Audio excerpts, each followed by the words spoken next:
Go, dude. Where do you want me to stand? Right here is good. So I'm gonna check our. All right, so it is a delay, you guys. So if you have any comments or questions in here, we're ahead, and then I'll go back and start reading some comments. So before we get really into this, I'd like to introduce Joe Garcia from Dent Evo. Welcome, Joe. Welcome. Thank you, Mike. This is going to be the first kickoff series with PDR with Dent Masters, and not particular in the name of Dent Masters, but you're considered a Dent Master there, Thank dude. you. Thank so I'm also going to do ride-alongs too. So next week I'm going to go film Jeff from Beach Cities PDR. Right so we'll on. take a look at that, and hey, you might be meeting us along over there. I don't know. We'll see what happens. Yeah. So meanwhile, let's take a look at what we got here. We've got a Porsche right here that's really got some good damage right there. Look at that. That is a pretty nasty dent. What can I say about that? So, Joe, what do you think is going on with that, dude? Oh man, it's gonna be a challenge, at least for me. I think a lot is going to rely on our assessment, which we're gonna do right now, just a little bit here. We're gonna break down the repairs to slow down the estimate and the assessment mainly to see what we're dealing with. Yeah. What's behind there, what's the depth of the dent, just how far it spans. And we're gonna be able to gather up information to basically determine if this is a great candidate for PDR or not. Well, let's hope so. That's why we're here, right? I hope so, yeah. This is a Porsche 911 Carrera, all right? Right, this is a 911? It's a Carrera. I don't remember which model it is. Sorry, you guys probably going, what model is it? It's a Carrera for sure. It's a Carrera. I don't think it's a 911, but nonetheless, expensive car. As far as the paint, it holds up pretty good on most occasions on glue pulling. I've never personally pulled paint on a European car. Have you? Have you pulled paint? Probably joking. You have? I have. Which one? Not a Porsche, on a Beamer, and Beamers are like the toughest clear I've done more Beamers though than any other car. Yeah. But as far as pulling paint, I did crack some paint because I got really aggressive with it, but it was down here on a quarter panel, and I think that I didn't assess it close enough beforehand. I made that mistake. I think there was a hairline crack in there that I wasn't aware of. Yeah. So. Now listen, you could be a consumer watching this, you could be another PDR tech watching this, you could be a body shop watching this, and it's going to be pretty interesting regardless. So we're going to assess it. Now Joe and I actually assessed it earlier. We really didn't want to waste your viewer time trying to figure out how to get to the damage. So we went inside earlier, pulled the door panel off, and pulled the glass out. So we figured this is pretty much, we're going to get to all the damage going through the opening of this without the window being in the way, risking cracking the paint or cracking the window. And we can get to this. This is the dent on top of here, which I'll switch to the camera here. You can see on the very top, that dent is probably the most challenging. Would you agree, Joe? Yes, sir. That's the one that's got me a little concerned. Yeah. Yeah, it's definitely not easy, shall I say. So let's talk about price. Like, what would you like? We're gonna use Mobile Tech RX. I use Mobile Tech RX right here. Mm-hmm. I'm not even thinking about going inside of it, but I'm gonna guess this is probably a minimum of $1,100. Minimum. Minimum. Okay. Minimum. Yeah, for sure. It's quite a bit going on there. It's deep, it's on a contour, and we found out there's reinforcement behind a lot of it. To top it off, it has cracked paint right here. Yeah. You know, and even scratches here. So that makes it a little bit even more challenging for the glue pull process, which I think we're going to be utilizing to at least bulk out some of these. Let me show that. Yeah, okay. show them on Let me grab my camera off of here, and we'll kind of just assess it there, so you guys can get an idea of really how bad this damage is.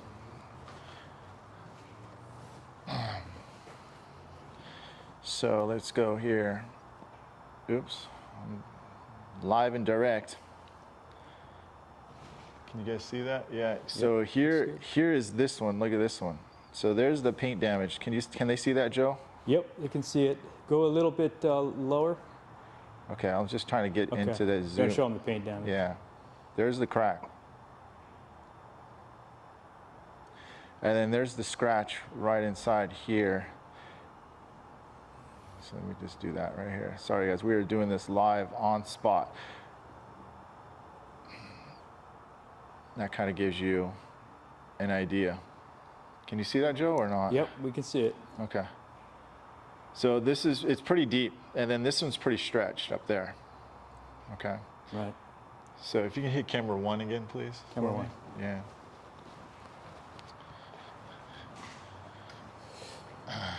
So what do you think, Joe? Price-wise? As far as we want to. You want to run through the Mobile Tech RX? Yeah, let's do it. Dude. Okay. Okay. So the important do you want me to? I can plug my phone in, and we can actually go right through the Mobile Tech RX. Yeah, let's do that. Okay. Let's do it. So we can run that. Where's about your phone? Let's plug your phone in. Yeah, we can. I got it on there. So. Do you? Yep. Okay. I'm gonna plug this in. So Sorry, I should have been ready for that. But that's okay. We're live, man. you bear with us, guys. We are going to get into this dent. So here, plug this in. You know what, dude? Apparently it didn't save. Let me scan the VIN really quick, and we'll get it on there. Okay. Take just 1 minute. So what he's doing is we use a Mobile Tech RX app. He's opening up the door. He's gonna scan it. It's gonna put all the information into Mobile Tech RX, and then that way we can jump to it. So you can plug your phone right into here. Okay. Actually, I'm sorry. You need an adapter, right? Yeah, dude. Why isn't that? We can put it in front of the camera, dude. Huh? Let's put it in front of the camera. Okay. All right. Just the camera right here. Okay. Which camera are we? Right here. Sorry, there's so many cameras in here, Mike. Okay, so can you see that? Yeah, we can see that. Yeah. Okay, I'll try to keep it steady, all right? So I already scanned the VIN, so it populates the information on the car, which is important. We got color. It shows a convertible, but it's the same car, at least for the door. So we're gonna go ahead and we're gonna go to services. And this is not a commercial for estimate apps, by the way. We are just using this. It's gonna help us determine the cost of our repair so we can communicate that to the customer.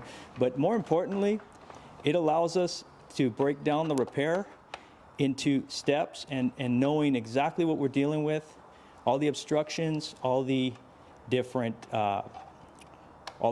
factors like the contour, if we're going to be using glue to remove it, if it's obstructed from behind. Yeah, let me see that real quick, Joe. And then No, that's not the price. No. $154. It's on a 1-inch dent. So We should be able to. Let's see. I thought we'd be able to get to camera All right, 4. cool. There you go. Okay, cool. So you can come over here and All just and do that. So okay, so here's going to be the trick too, Mike. Is we need to look at it in the light. Is it possible to get the camera? Yeah. So we can. What you can do is you can read off with the camera. Put the light on there. I'll put the light on it.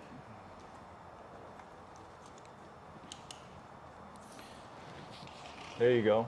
This is the all-seeing eye, and this shows us what we need to see in the dent, including if it's, again, like I said, like if it's a great candidate for the paintless dent removal method or not. Yeah, this thing's pretty damaged panel right there. Okay, So I got you. So when I assess damage like this, the first thing I look at is the toughest parts of the repair. And there's a camera. Okay. So I'm looking at you too, dude. So okay. So I look at the toughest parts of the repair, Mike. Yeah. And so I want to see what is going to give us the biggest challenge, what's going to be most difficult or even not possible. Also, what's going to give us a little bit of a risk in the repair, because by all means, this is a little bit of a risky repair. As you mentioned, there are some hairline cracks in the paint just above the deep part of the dent. There's also some scratches here.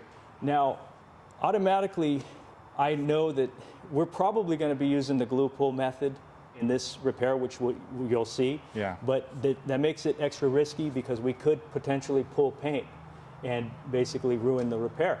And we don't want to do that, obviously. So we mentioned that to the customer from the get-go. There is risk involved in this one. Sometimes you have to just be honest. There's some nice crowns on the left and right side of that too. Yeah. So now, Joe, what would like before I'm gonna hold my questions because we're still estimating it. So go ahead. Okay. So let's okay. Go ahead. So I'm gonna start by assessing the worst part, which in my opinion is this area here. Yeah. So let's measure it out. You got I got a guide here. It's old, unless you got a better one, but. Go ahead. I'm gonna camera dude. Tell me if I'm in view. Yep. Go ahead. You are. Okay. Cool. Oh, you're talking about the right yeah. There you good. go. That's perfect. Yeah. Okay. So as you can see, there's a lot of distortion in this panel, and not only do we see a dent here, but when we put that light on and when we're reading it, we're looking for damage that, even though we're going to fix, or see if we can fix this. There's waves that go throughout this panel. We have to be vigilant of that because we are ultimately going to be working on those too at some point in the repair. So the dent doesn't just mean that it's here, here, here, and here. It's also the parameters of the dent because it stretches and does all this crazy waviness. And of course, the customer, if your customer wants all that fixed too, that affects the repair. A lot of times, even if they aren't concerned about that damage down there because it's just light or wavy. Yeah. Sometimes you have to fix that in order to fix this out, nicely. So I think we're going to see that in this video. So anyway, so we're going to go ahead and start by measuring the damage. Tell me if you need to get the camera a little bit closer or well, what. If you can move your head over just a little bit. Once you measure it, let me just move your head over. Okay. That's all. Okay, I see right here. So, okay. So we can see, it's perfect. You can see damage comes from up here, obviously in here, and we're not focusing on these right now. We'll do those in a minute. I'm going to lower my light. This is enough damage that we could actually probably use a bigger light. Then scoot it over. Where are you trying to go for? So that's okay. We're fine. I see. Go ahead. Keep it right there. We'll get our chops together, guys. All right. Yeah. This is live, man. This is what we're doing. We want to show you everything here, and in that. Dude, that's look why look at that crown, man. Yeah. That is nasty, dude. So we're not just fixing this. If we're just focusing on this dent right now to assess it, because it's the worst part of the dent, we're also going to be working all the way down here up to here. Yeah. So let's see how much damage that is. We got 8 inches right there, and then we come down into here. So yeah, so you got your okay. So we are at least about 12 inches there, from here to here. Okay. And we're on a contour. And we're deep. And I think we're partly obstructed here because this is the brace. Yeah, we took a look at that. And did you want to give them a shot of the inside, or is that sure? Open it up. Possible. You can open it up, and I'll swing over to it. Yeah, done. Is it dead battery? No, yeah, I was trying to see if I could. So yeah, let me hold it right there, and then I'll fix the lighting on this other shot right here. Yeah, this is a key shot here because it shows where the brace is. I'm going to grab a light so they can see.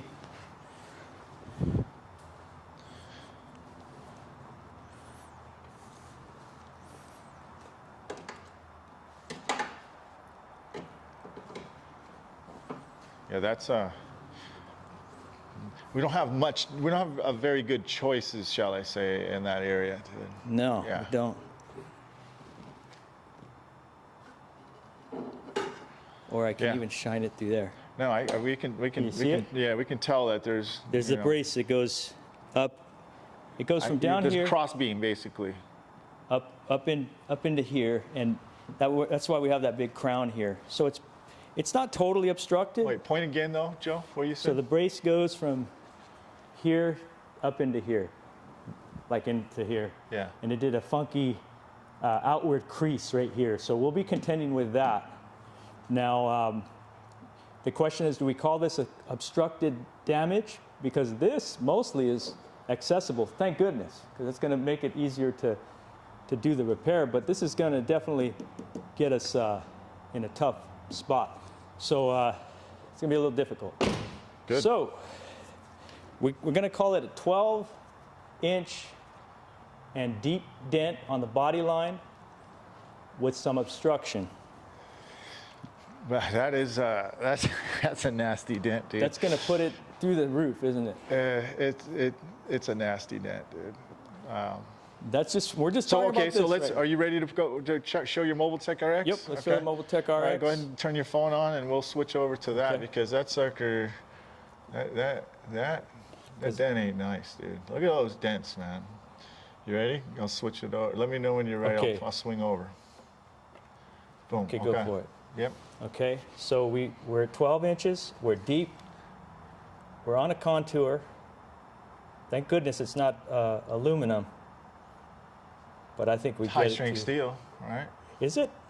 Almost 90% of the cars today are 90.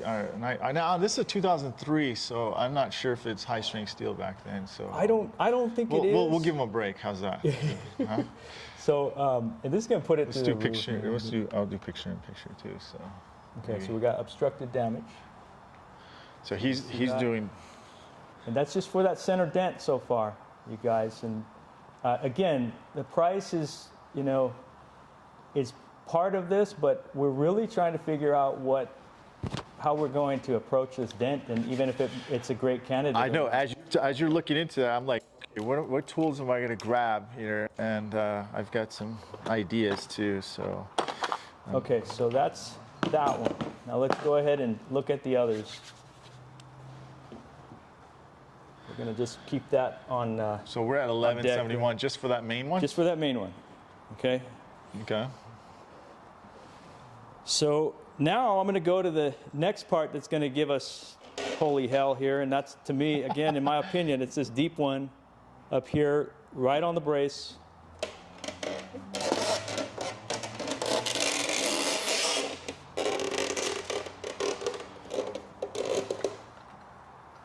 Yeah. Okay, so I'll put, yeah, yeah, there you go. Is that good? I can see that, yeah. Okay, so let's go ahead and measure this. Obviously, we got deep dent here. It goes up into here, goes down into about there. I think they can see it. Joe and I come from almost the same background far as the roots of reflections. So if these lines get a little bit of a headache, just look away here and there. Okay, so what you doing there, Joe? So we're within the 3-inch range on this Okay. deep dent. Your left arm is kind of covering it. Sorry. So, okay. Okay. See it? Yep. Well, we can see pretty well. This so. price guide is pretty chewed up, so forgive me. But okay, so now we're going to add a 3-inch, and it's deep, and it's let me- obstructed. Go back to your.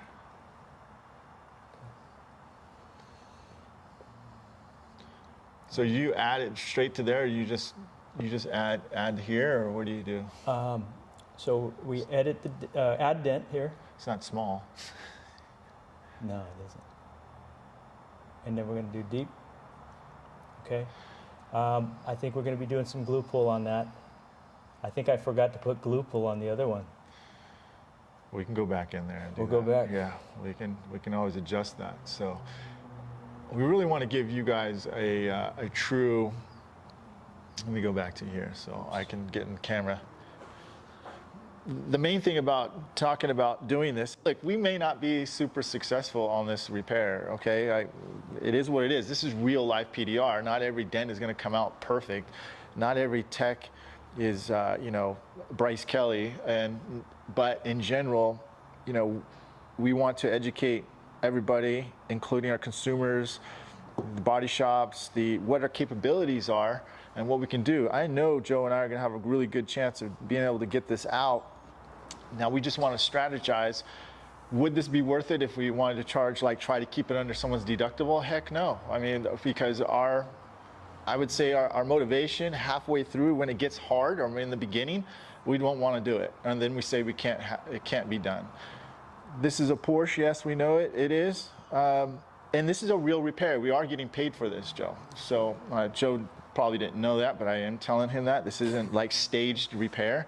This is a real life PDR repair, and they want to save the factory paint here. Speaking of that, though, I'm using a Carfident paint reader here. So let me get closer into that, Joe, and then we'll go back to that. And what I do is I read the paint, and if it's, you probably can't see that too well, but it reads a 5.2, and that's factory. And I do that all the way around. Now there are different parts of that vehicle that has been painted, and this saves your butt from pulling paint. So we know we can probably pull on this glue pull. So that's why we're actually making a recommendation that does have a little hairline stuff inside. Yeah, we got to be really careful with that, because there is a huge risk of pulling paint there, and that's something that after we're done, establishing the estimate and the rest of the assessment. That's something for us to discuss with the customer at that point and say, look, there is risk in this repair, and therefore, you allow them to decide if they want to proceed or not. Yep. Okay, right, so let's go ahead and keep going. Okay. Next part.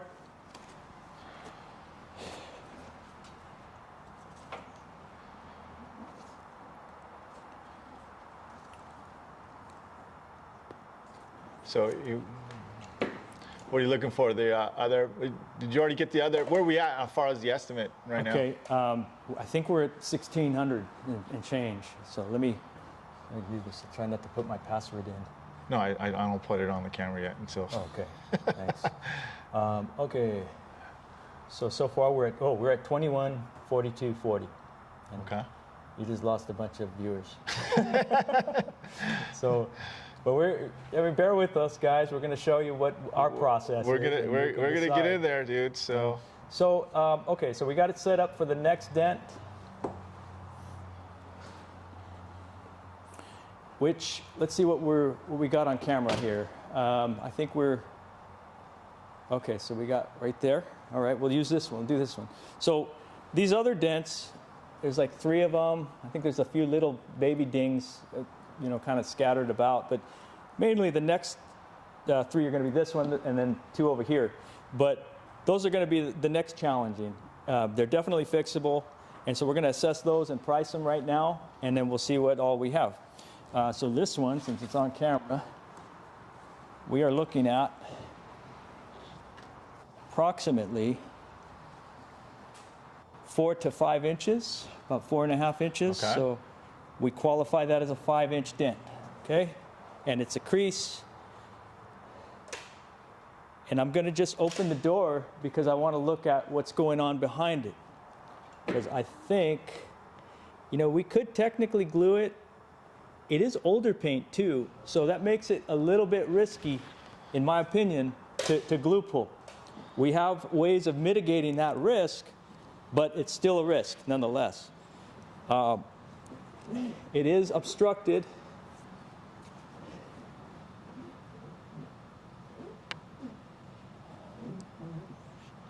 Yeah, that's what about going through that side pocket right there, that little opening right there where your left hand's at? Well, actually, that. Yeah, that's a good point. That's exactly what I'm looking for right now, is how we're going to get in there. That's not going to get us in there. That's no. What about that? What about that opening to inside of that hole right there? This side right. Can we? I think go through here and stick a rod there. It'd be an awkward angle. Yeah. So we might have to take the handle out. Now, what dent are you talking about mainly? This one? This one here. Oh, okay. Because this one actually. What about a J hook, accessible. like the new Blem? We can try that. We can definitely try that. So let's go ahead and get a window guard in there. We did take the glass out. Okay. You want So window we can guard? see, but the window guard is going to protect the window regulator. So that way we're not leveraging against anything, and we don't want to break anything. You want two or you want One is good. One? Okay.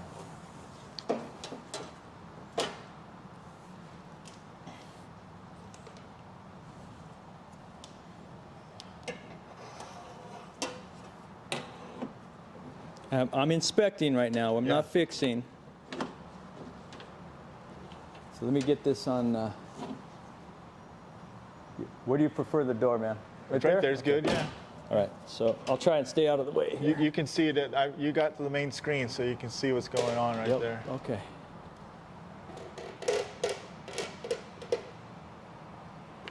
Okay, you see we're looking right here. You can see that distortion in the light, in the lines. I'll try and stay out of your way so you can see it. And I'm seeing that I can get this tool. Hey, you're looking pretty high up there. Yeah, that's a great tool. Yeah. Okay, it's a blim. That's a Blem whale tail. That's the Daniel Grom balloon, or not whale tail hook. Okay, so that's gonna be our method of going through there. So we're not gonna have to take the handle out like I was thinking, because we're gonna put a little bit of Tessa tape on there, and with some heat out to the outside, we know we can move that metal out. You know, I would like to try just a couple, what we call a wet pull, glue pull. Yeah. The paint looks a little bit iffy here. You know, if I didn't know better, I would think it might be a repaint, but we already tested the thickness. I said the same thing, Joe. I said the same thing. I looked at it, I was like, and that's why I did a paint reader on it. Let's just read it one more time from there. Yeah, that's fine. I mean, I think what we're seeing is has it been color sanded like crazy or something? maybe, I think when it got damaged, it might have been It's a 5.5 right there. That's normal. That's normal. They may have color sanded it, like you said. 4.7. But these are the things that we 4.6. have to be super vigilant of, because Well, we're always going to take caution, right? yeah, we don't want to ruin cars.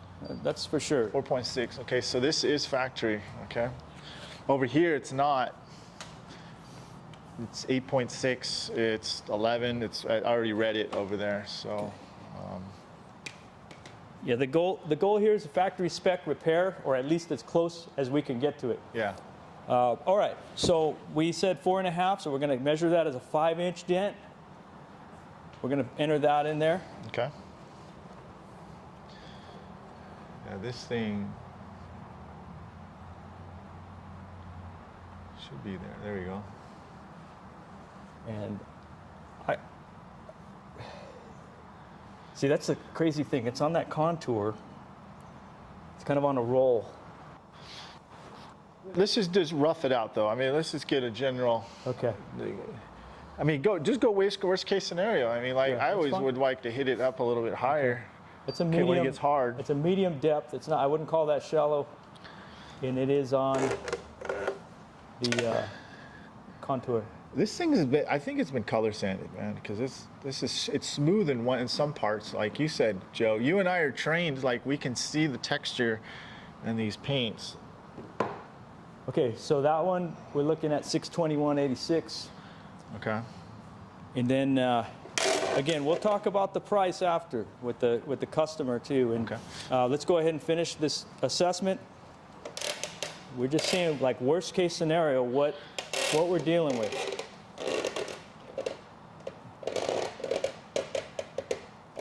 While you're doing that, I'm gonna take a look at some of the comments here. Oh, we got people from Brazil, Poland, a lot of Brazils too. Hello guys, how you guys doing, man? And ladies. Matt Armeo, love that Blem hook whale tail tool. They came out left and right-handed. Yes, it's a game changer up on the door bracing for sure. So hopefully the video is coming through fine, guys. So sometimes it says my stream is a little bit low, but hey, it is what it is. Cache is okay, 9.6. Okay. So we go from So here what do you think? What do you think, Joe? to here, measuring it out. We're in the 6-inch range on this one, and it is obstructed. We see where the brace goes through it. I'm also looking for any paint damage. I do see a little bit of hairline fractures here. I don't know if you can catch that with the video. I can move the camera. Well, I'm not going to move the camera. I'll just take your word. Okay, so I'll tell you what. Actually, Let's do this. I should have done this already from the get-go. So just so, I'm going to put this on here so we remember, so we don't get carried away. We have some paint fractures here.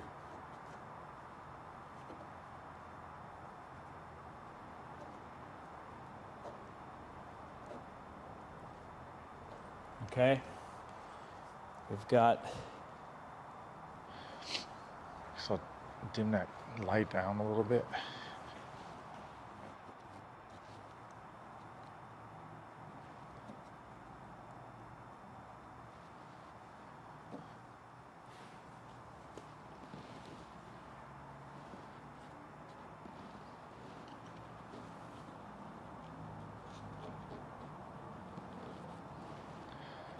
So you're marking it for what purpose, though? I'm just putting little flags for us to be mindful of the paint fractures while we're working on it. To raise our conscience about it, awareness. Okay. Yes, we got to be aware. Gotcha. Okay. And we're going to show how we take precautions on mitigating the risk of ripping the paint right off. So, okay, so live, indirect, and it might happen. You know? It might very well happen, and we'll explain in a minute. We're going to also explain the customer's needs and in relation to what we're doing, and we'll get a little more into that in a minute. Did I already tell you the size of this dent, Mike? No, I don't think you told me the size of that. So we're in the 6-inch range over the reinforcement, and we do have some paint fractures on it. Okay, so bang. Okay, so we're going to add another dent, and it's actually two dents in one, but they're right next to each other. It stops and continues, so we're just going to call it 1 6-inch dent, and I would call it shallow, and we are obstructed.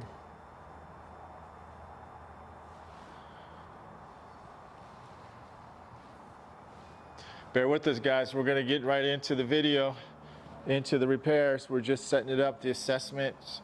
This is what we would do in a real situation. Obviously, this is a real situation, but this is for a dealership, so I'm not going to charge them the full retail cost of that. Generally, what I do on something like this, we assess the damage like what Joe's doing, and we give them anywhere between a 30 to 40% mark off of the actual Mobile Tech RX because they give us volume. So just to clear that up real quick, okay?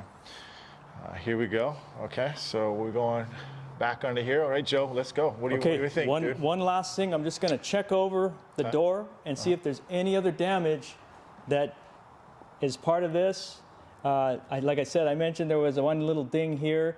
I'm also looking for any kind of gradual waves that go throughout the door. And it's going to be hard to capture, I know, for the camera, but I'm going to go ahead and just glance. Well, not glance. I'm going to take a good deep look because I want to be sure. It's kind of pinched down there. I want to be sure that I'm going to move the light right now to let them see. I want to be sure that we can give them what they're asking for, you know. And if, let's just say we knock this part out of the park and there's still waves down here that may take another day to fix, then we want to be able to tell them that. The other thing is, like I said before, sometimes the quality of the repair here counts on other areas that are affected from the same impact down in here. In other words, it might not be that noticeable, but we have to fix it sometimes in order to get this nice and, you know, in factory spec once again. So I don't see anything too bad going on in here. There's a little ding here. You said it's a dealer car, so I already know he's not that concerned about these. But again, for real world accuracy, we got to within a 1-inch dent here, within 1 inch here, within 1 inch here, which we add on as $75 each. So we're going to add that to our mobile tech. Let me open it up. And that's all I saw. Okay, so let's see here. So on those, what we do. Someone asked, so we've already mentioned that, you guys, we went through that whole segment. Someone's asking if the paint on the panel is original or factory. I mean, a repaint, it is factory based on what we were able to assess. And we even double checked it with our paint gauge. So when you go back and watch the video, you can do that and you can see how we did that. I do recommend that. If I didn't know any better, Joe, I probably would have thought this panel was painted just without that, because based on our reflection, because I do feel like this has been color sanded a lot.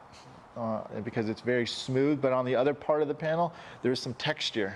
So there's always gonna be some texture in the factory. The only car that I know that I've worked on a lot that doesn't have any orange peel is a Bentley. The Bentleys are hand, or a Wrath or a Wraith. You know, those all the Rolls Royces they're hand, what do you call it, color sanded. Okay.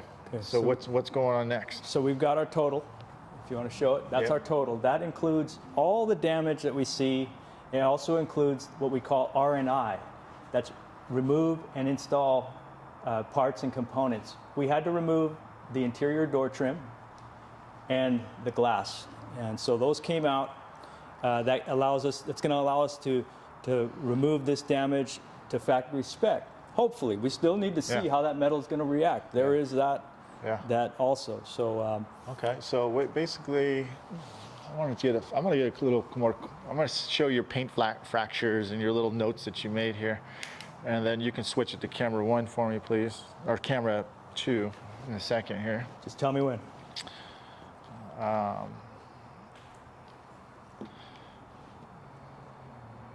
Okay, go ahead. Which camera do you want? Camera 2. So there's your. You want to talk about it? You want to mention anything about that? Okay, so no, I mean we pretty much explained it, but we'll summarize it. We've got several dents on the contour. Most are obstructed. 2 are very deep. 1 is medium. And the goal here is to remove that to a factory spec level, or as close as we can get to it. Obviously, there's existing paint damage and some scratches, minor. We will be buffing, doing some polishing afterwards. Now, let's talk about the price and your customer. You already mentioned it's a used car customer. He knows that putting it on his lot, not painted, is going to at least help the resale value. He also wants a quick turnaround. So, and you mentioned the volume discount that he's going to get. Now, let's talk about private customers who, maybe you get a customer who wants this to factory spec level, all right, again, as close as we can get it. Well, what we're going to do. Yep. Go ahead. I didn't mean to throw your concentration out. No, it's all good. It's okay. I was looking for the camera, man. So, what we're going to do is we're going to talk with the customer. What are their needs? Maybe our customer is super picky, and if that's the case, it might be a better candidate for the body shop because of not only the price, obviously, but because there is paint damage. And we have to be realistic with them and let them know what their options are so that they can get ultimately what they want. But there's a lot of people that don't want to repaint the car. And for example, this car, that does have some painted panels. So to repaint it, honestly, in my opinion, it's probably not a bad option, especially if the body shop can do it for less. Sometimes that's the case. Yeah, that was the first thing I already mentioned that to him. I was like, wait, maybe you should just go to the body shop. It's already got paint crack. He's like, Mike, just see what you can do. Yeah. So. Yeah, exactly. And that's just being clear and transparent. Like sometimes it makes more sense to do it that way. We're not against the body shops or the collision centers. No. But there's some times where this is a better repair. In fact, in most cases, when PDR is applicable and it can be done adequately to factory spec, then you're talking it's the closest thing to factory condition, original factory condition, than any other option. And it Yep. truly is. Yep. And we'll show you that in the repairs today. Anyway, so we're going to talk with them. And then, you know, Mike mentioned it's a used car manager that he's dealing with. So again, if this was a private customer, maybe, okay, it's an 05, what, 06 car? The 3, I think. 03, okay. So maybe the customer owns the car, wants it done nice, but that price point it doesn't make sense to him. He still doesn't want to paint it, and he can live with a little bit of just an improvement as opposed to a factory condition repair. So how low would we go then? You know, I think that's a big question that a lot of people want to know on both sides of the fence. I think the PDR community wants to know, well, then what's the rapid You know repair what I really don't give a hard estimate, or a solid estimate until, honestly, if a dent like this with all the variables in it and what possibly could go wrong technically or not come out right, I usually kind of hold it back a little bit, but I give them a range. Like what, you know, the best possibility scenario would be, you know, $1,100, you know, if it doesn't come out well and I'm able to save most of it, but not all of it, I mean, I don't know, $800, but now there I'm kind of going between my time and how much, really the effort, even if it comes out 80%, you're still 80% into that effort. So a lot of, I think, mistakes that dent guys do is maybe they get it 80, 85%, and then they charge 50% of the cost, which is a big mistake. Why are you giving 50% of the repair away when you said you got it 85%? You should give 10, 15% off.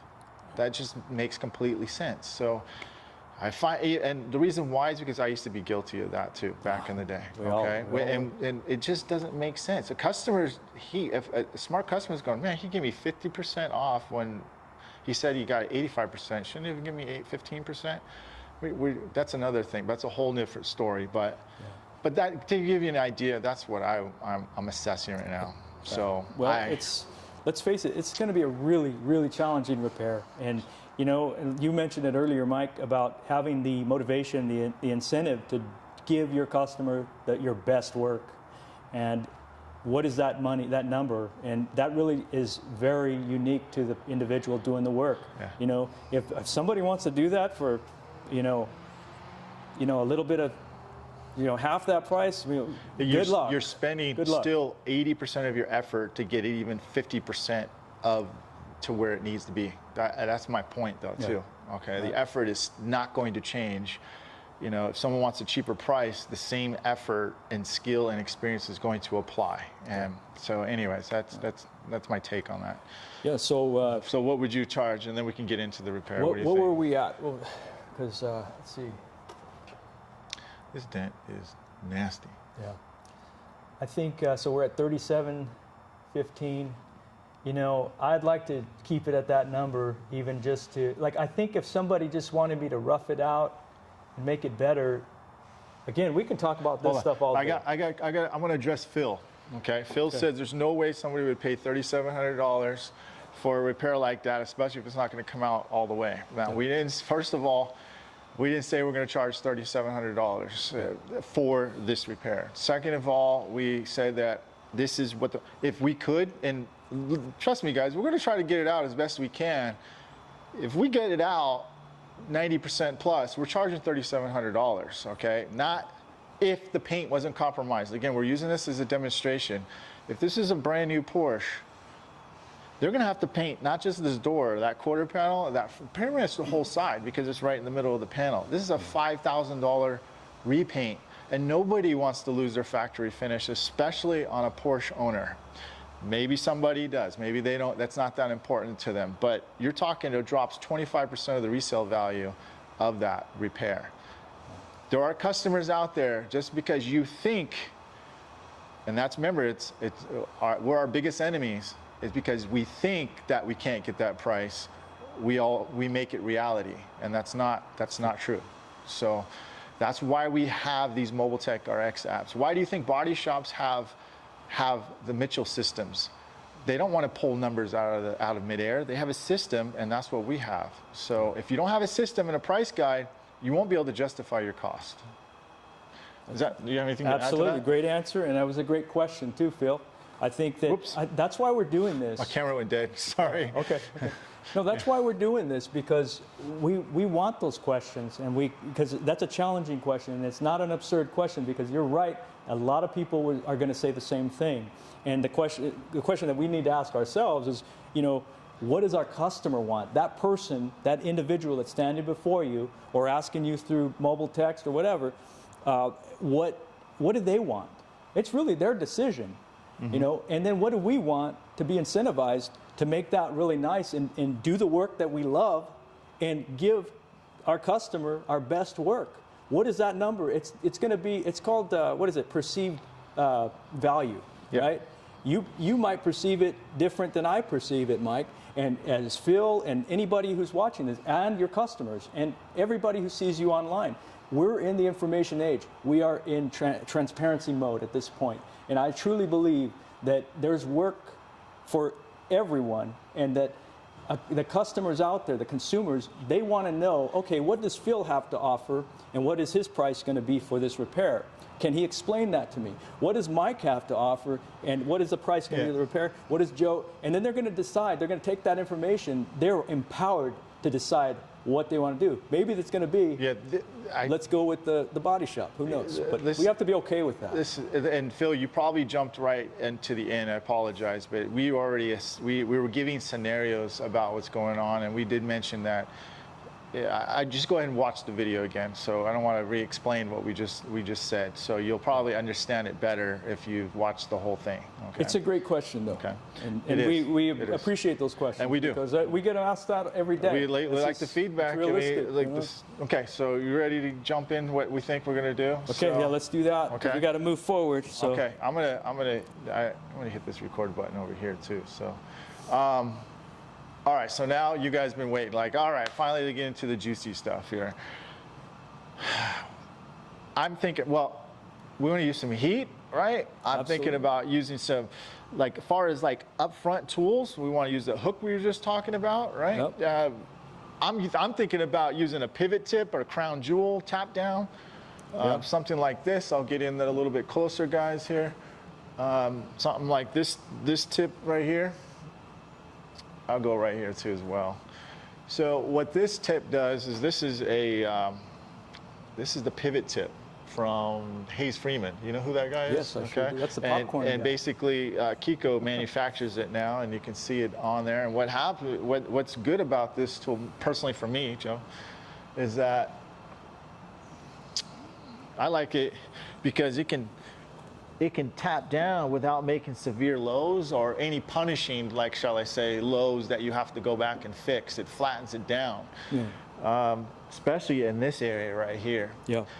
Now, I personally would tap down if it's going to allow me. I listen to my dent, and I go, okay, I heat it up, want to make sure it's warm, and then I'll start tapping, but want to pay attention to see if the metal flow is going to cooperate. Yeah. Is that what you would do, or you got a different approach, or you take some metal off first, or I really like your knockdown there. I use something similar. It's made by Dent Craft. Well, I'll show it to you.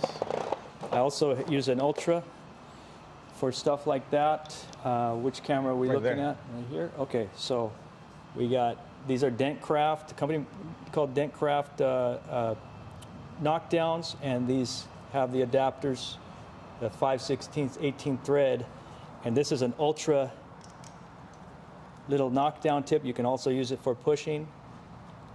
Okay, this one's Dent Craft. It's a little chewed up. I've used it quite a bit, That's called the H48. So, and this is a R4, right? All right. With that pivot tip that goes on it. So you can see why they call it a pivot tip, and it's really good for pushing as well. I don't use it as often for pushing. I use it mainly for tapping down for big stuff like this. So, Joe, it's your stage, man. You go at it, do what you want. I'll move around, and then I'll tag team with you in and out. So real quick here, I wanted to say. I'm going to start on this guy first. I'm going to be going between this and this. A lot of my preliminary work is going to be kind of test pushes and like investigative pushing. I'm not trying to just yank everything out. I know the cold glue is a big thing right now, and it's very effective. In my opinion, like I said before, and we mentioned this to the customer, this is a high-risk pull. So we will be ultimately relying on glue pull, as you'll see, to bulk out the majority of these dents, and then we're going to go and finish from the inside. But because we're using glue pull and there is risk of pulling that paint, we want to mitigate that risk. So cold glue will not be in my arsenal today.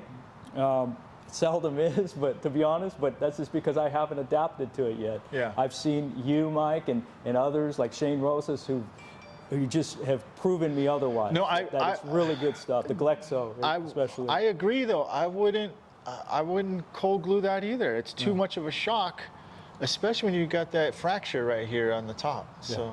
So what we're going to do is we're going to heat up the paint as hot as we can get it. Okay. That's still going to be manageable with the glue. You got a heat gun? Yep, I got one. Or let's use yours. I didn't bring mine in, but I do have my little.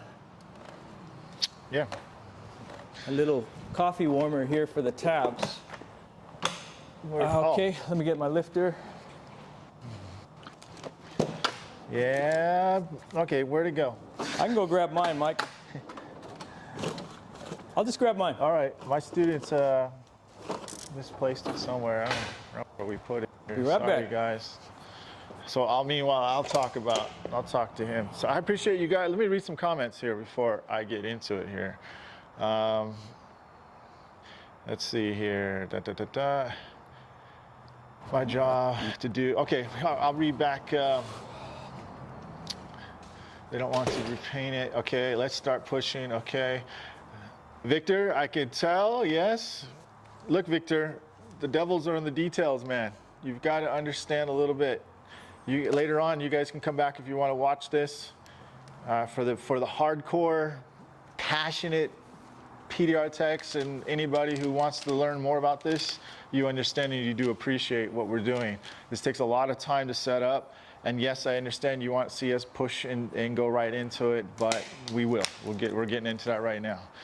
Let's see, Philip, I'm going to go right back to Phil because he was mentioning it. So I couldn't agree more. I see it as my job to do what is right for the car and the customer. I've worked in the body shops as a panel beater and currently work as a PDR tech. Awesome, Phil. Awesome, Phil. And I hope you're using a price guide system as well to help justify the value of your service. That's one thing we don't want to do is devalue our own service and our experience. I see a lot of techs get super good at what they do, and as they get more experienced, they lower their price, meaning they'll go do a dent that only takes them 5 minutes, but it took them 4 years to get that fast, and then they charge half of what they should be charging. So that's what I mean by the value of your service. You earn the right, you gain that experience, and with experience becomes speed. So don't ever feel guilty because you got better at your job. Don't lower that cost. So that's my whole point, not just for Dording, but something like this. People are paying you not for your time, they're paying you for your results. That's right. That's right.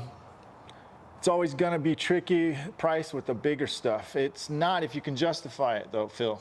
Okay. It is tricky, though. It is a challenge, and you know, because I mean, there's so many unknown factors. I didn't mean to say that. Yeah. Right.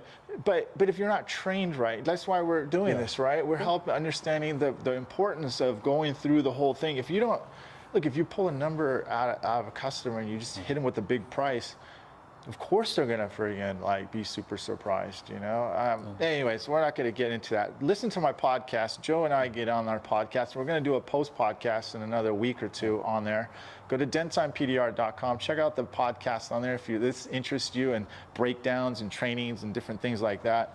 I encourage you to watch it. And if you like this video, I know it's a long one, give it a thumbs up. If you want to subscribe, please, so you don't miss any kind of videos this long. This is the longest video that we've ever done, or I've done. So it's not going to be like this all the time. It's going to be like watching paint dry to some degree. That's why don't get in such a hurry. Who was it who was asking us get to pushing? It's Victor. His name's Victor. Yeah. Victor, we're going to get to it right now, my friend. Yeah. It's going to be like watching paint dry. We're going to want to go and take a walk or something, and we don't mind. And come back and check it out. And any more questions, we're happy to answer. Like Mike said on the podcast, generally, I feel like, Mike, you speak to other techs in our industry a lot through the podcast and through your marketing, and that's great. You love to educate them. Mike cares a lot about our industry. I tend to speak to the consumer because I want to work on my customers' cars the way I would want my cars worked on, and I'm pretty picky. Yeah. So, you know, within reason. I'm not perfect. I don't do perfect repairs, but I try to get close. So, Joe, don't put, like, anyways, go check him out, Dent Evo on Instagram. All right, let's get going, anyway, Joe. one last thing. I know we got to move because we got to go quickly because it's going to be an all-day project here. So, any pre-smash rituals that you do before do you pray to the metal gods? Hey, man, I just you know, I don't know what, this isn't the hardest repair we've done, but it's the hardest repair I've done live on YouTube along with Joe. So you guys, we're doing this for you guys to help you do it. We're not trying to feed our ego by no means. I just want to let you know that because this ain't worth it, okay, to do that. We might fail. I've done other live videos as well, but this is definitely a nasty one. And like I said before, I know some of you may want to see us fail. That might be entertaining for you to see that. But you might get your wish. Yeah, you might get your wish. Because I might rip paint right off this. It is what it is. We're going to try not to. But let's just get into it, man. Okay. All right. So, Joe, what are you going to do? All right, so we're going to start here.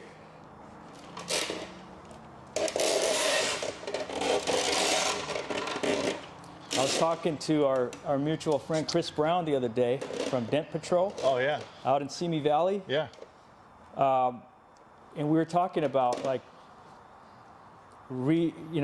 switching gears, before a dent, like Chris does a lot of wholesale work, used cars for the dealerships, and he, he's got to switch. He'll do like 10 cars, and then he's got to do a retail job, and it's a different repair. It really is a lot more. TLC goes into the retail, just being honest. Yeah. But he shared with me his way of shifting gears, and when he gets to the job, before he gets out of the truck to talk to the customer, he closes his eyes. Well, he's pretty spiritual too. Anyways, yeah, he breathes in, yeah, and opens them, and he's ready to rock and roll. So. I used to be so aggressive when I used to push, man. I mean, I was a terrible PDR tech back then today. You guys probably may think that, already know that, but I was not very good at back in the day. I've broken windows, I've cracked paint, I've pulled paint. I've done it all. So, but you have to understand, I'm probably one of the first generation PDR techs out there too. I wouldn't say first, but really 1.1. My stepdad taught me how to do this, and my stepdad learned from the same guy that Joe got trained from, and then my stepdad trained me. Rick Dugan. Rick Dugan, yeah. Is he still around? I think so, but just not in Dents anymore. The guy was a man of many talents. He did a lot of. Now, Joe, if you don't mind, I'm going to have you just move, if you can, when you get, like, see I'm going to throw the camera, yeah, like that. Okay. So if you can, whatever you can, just, okay. Because that's the money shot right there, so. Okay, so I don't know if you can see. Are you trying to, I was going to try and show the temperature that we're getting it up to. You can just read, it's close, yeah, I can almost read it there, almost. Okay, yeah. So we're about 102 degrees. I didn't even put alcohol on it for this first pull because I don't want it to grip too much. Because, why? Because of the paint fractures. This is super risky, and I might just pull the paint right off. Right now, is your customer okay with repainting it if he has to, Yes, Mike? yep. Okay. As a matter of fact, he might be watching this right now. Okay. I did tell him we were going to... I'm sorry in advance, customer. His name's Joe as well. All right. Okay, so our temperature is around 100 degrees. Anywhere between 90 and 100 is where I like to pull. I am using an Dent glue gun. And I'm using Dent Out Red. Hold on, I'll switch it over too. So, all right. It's okay, they can see it. Yeah, there it is. Camera 3. Yeah. Camera 3's on, right? Camera 3. Okay. So Dent out red, it's preference for me. I like using it because I can use it comfortably at 100 degrees. It does really good pulls. So now you might get what you wish for. Hey Matt said Glexo. Matt, we're not going to use Glexo because it's got a hairline crack right above it, and we don't want to yank that paint. In case you guys are coming in watching a little bit later, or yeah, you're just tuning in right now. We're not using Glexo because it does have a hairline crack above the dent itself, so that's why. Joe right now is using a Black Plague crease tab here. He's placing it right there, right below the crown. I know why too, right? I mean, because you're trying to take the stress off the crown. Is that what you're doing? That's what I'm trying to do. And he's using a controlled pull. Hold on a second. Let me see where I can get that. Okay, yeah, there you go. I want to see if our viewers can get that shot.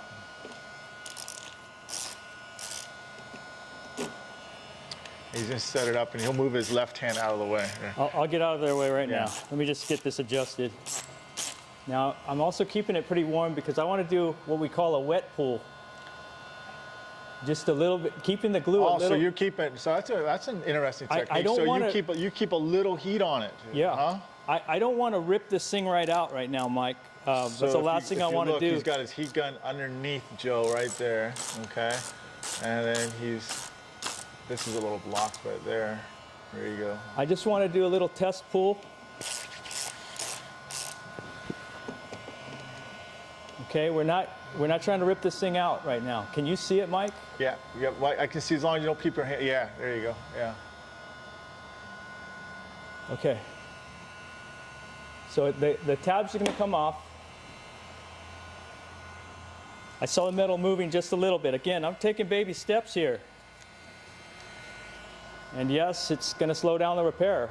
Now, here's the deal, ladies and gentlemen. I know a lot of you guys have your opinions about how you would do it. Again, this is just, everybody has their, I call a style, dent foo, right? It doesn't really, it's not the matter of the style, okay? Some guys might, I already can tell you I have a different approach than Joe. Just a little bit, not much. I see exactly what he's doing. I agree with him 100%.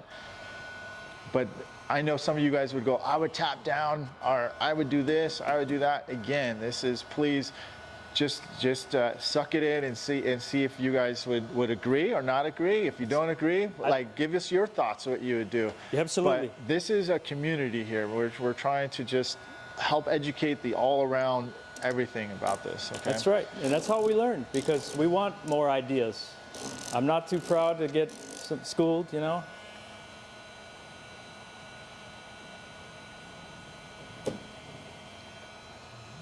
It's good, man. Each time I do this, I'm going to get a little more aggressive with it as I get familiarized. I'm just kind of acclimating to the metal. That's got a nice tight crown up there, isn't it? How's it reacting?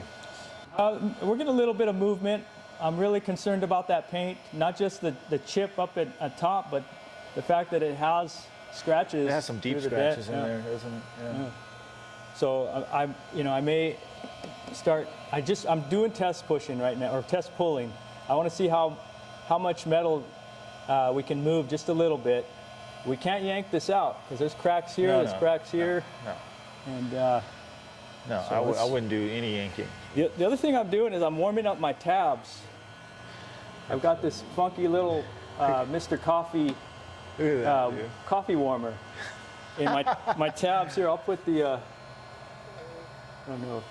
You got your little heat gun or your reader? So yeah. How hot is that? I'm actually. Yeah, don't touch the plate. I'm so glad I didn't touch that plate, man. It's like 185 degrees, but that's interesting. Why do you do that? Because it keeps. I like to have the tabs the same, close to the same temperature, close to the same temperature as the paint and the metal, because I just feel like everything. Because as you put it on and you're setting up your lifter, it's going to cool down rapidly. And like I said, to me, 100 degrees 90 to 100 degrees is optimal pull temperature for me. Yeah. And when everything sets up the same temperature, I feel like I get better, stronger pulls. Yeah. I still get a kick out of that little heat gun you got, dude. Yeah, it's kind of funny, isn't it? So you guys can see, Joe is not one of those techs that's gonna go, he's bam, bam, slam, bam. Like he's gonna go rough it out super fast. That's the run and gun Chris Brown style, dude. You know what I mean? Yeah. That's okay, man. That is what I'm doing. He knows I'm joking because he knows, you know. We talk about that. Yeah, we do talk about it. I mean, mind you, dude, when I was doing wholesale, man, we were knocking out a lot of cars. You had to. You had. It was a total different game, though, dude. It really is. And it's a different customer, a different kind of customer. So. It's not their car, so you're not getting top dollar for it.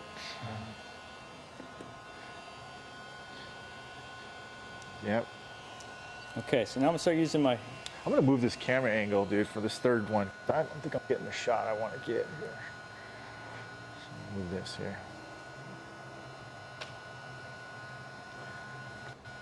I think this is gonna be a lot better.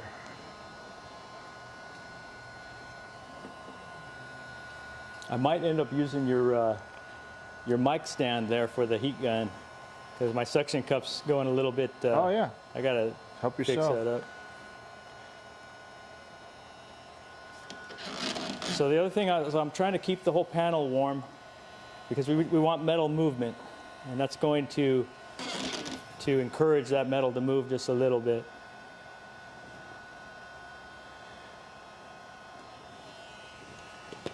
All right, so now I'm gonna give you a different look, guys. And we can move on to the slide hammer in a little bit as I get more confident with this paint. Okay, can you see? Yeah, we can see that. Oh, yeah. Okay. So I moved it because I've got the feet on the crowns now. And so we're simultaneously pulling and pushing at the same time. Yeah, you're pinning down the metal, basically, the crown area, right? Yep. And we are getting movement now. Okay, so now we got to be really careful not to pull paint. Again, we're just trying to bulk this out so that we can finish it with a tool on the inside. Can you see that movement? Yeah. I can see you pulling that way. Okay, again, I'm still a little warm, so our glue is a little bit soft because I'm babying it. But we did get some movement.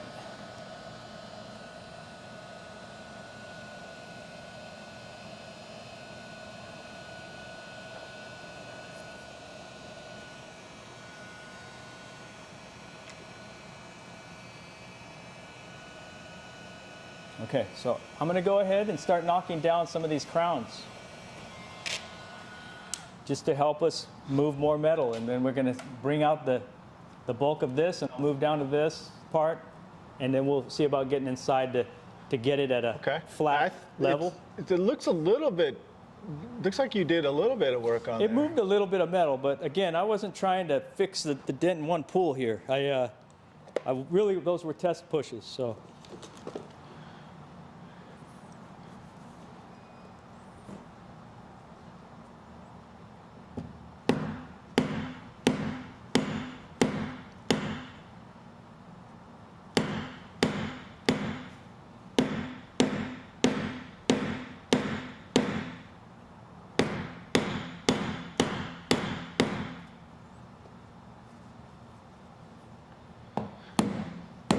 If this interests you guys, please give a like. There's 74 of you guys watching right now. I know 74 of you guys didn't like it. And if you don't like it, please comment why you don't. We got thick skin here. That's right.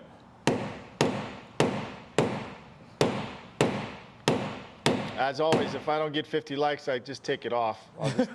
I'll take it off. Man. That means they didn't like it. Hey, it's the truth, man. That means they didn't like it. So.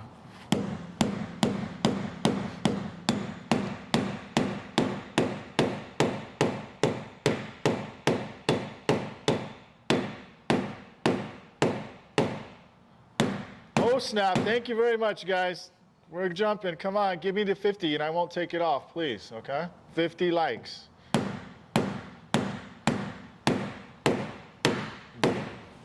Dang, that's moving some metal now, Joe. It is. And, you know, this area here is the brace, and we're up against the glue that's between the brace and the skin. So you're seeing me hit it really hard, and it's even kind of starting to shallow up in here. It's kind of bringing it down. So I have to consider possibly going in and separating some of that glue before I start doing more harm than good. But we're getting some movement.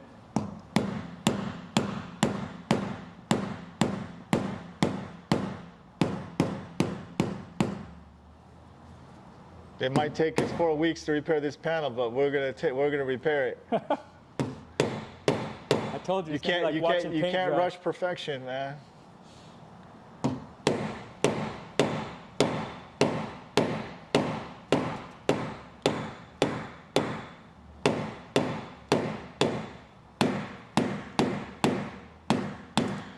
We went from 26 likes to 42 likes in like 3 minutes, man. You guys don't want this to get taken down, huh? I appreciate that. Give me 50 likes and we'll keep it up.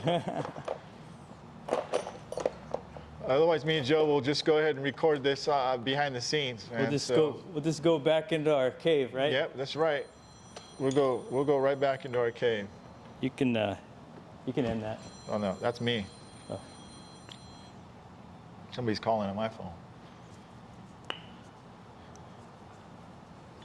Yeah, it's moving. Joe's the way you can just tilt your head back just a little bit, dude. Yeah. Now, I like that tip, dude. I like that one. This is, I don't know if they sell them anymore. It's called a Derrick Reed knockdown. Derrick Reed is a great dent wizard technician. Yeah. A few years back, he got in contact with a jeweler and made these little knockdowns. They're polished, the stainless steel. I don't know if you can see that. I like to use them with these caps. Now, where do you get your caps from? These I got from a company called Dent Magic in Florida. Oh, yeah. They sponsor the Dent Olympics, and they give out that's where I discovered them. They gave out the freebies, and then I ended up buying like a lifetime supply of the caps. So Yeah. it's just a little finer hit. It's about between this and between a conventional And this style is knockdown. this is your shot right now. You're Cool. in, okay? All right.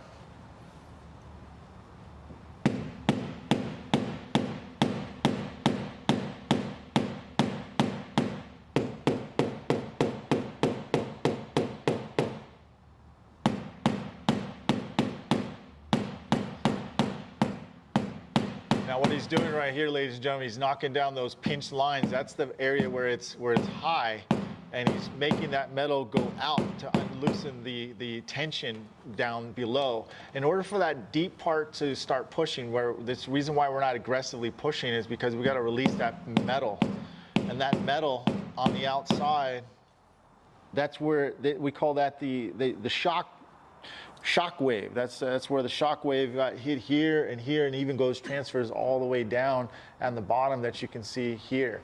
And so Joe is tapping that down, and as he taps that metal, it starts to flow back in here a little bit. Same thing without here, and then we can start bringing some metal back up.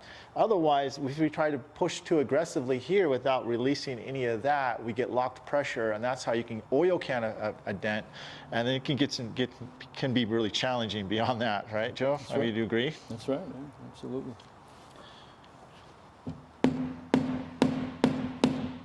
Now, this isn't going to be a full tutorial, ladies and gentlemen. I'm not going to explain every single bit of that. That's why we record these, but just to kind of show the process of this. And this is not something that you can just go, oh, I'm going to go to eBay and buy some tools, and I'm going to try to do what Mike and Joe or what I see on YouTube people doing. It's way more intricate, as you can tell.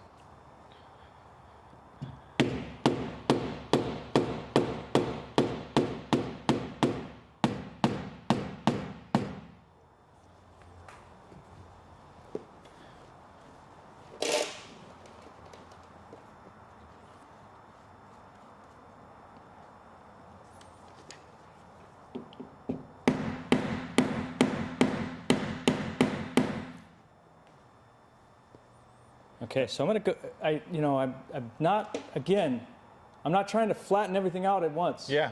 I'm just moving some metal. I'm also still in that investigative mode. We react to how the metal responds, and we adapt to it and make our next move based on that. Yeah. I think Shane Jacks was the one who said that PDR is reactionary. You know, Yeah. we have to I react agree. and respond to what the metal is telling us. I agree. I agree. So- Well, and responding to that is understanding your reflection, because your reflection is your map. It's right. what I say when I'm training my students to say, this is Watson, you're Sherlock, and you have to work together. But if you don't work together well, and technically Watson can lie to you all they want if you don't ask for the truth, okay? You got to move that board. That's why you see him repositioning, getting up and down. And forgive me, guys. I'm trying to stay out of the camera and block the views. So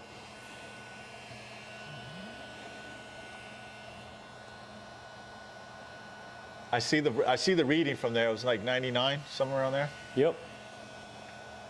So,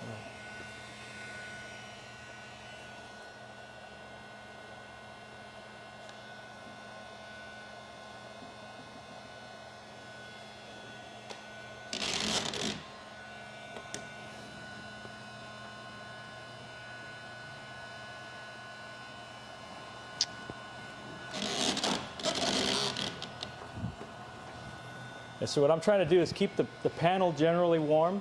Yeah. And I'm trying to let this cool down to about 90 to 100 degrees. And then that's when I'm going to make my pool. But the challenge is keeping this all warm enough, but not too warm. 'Cause we don't want to just rip the tab right off.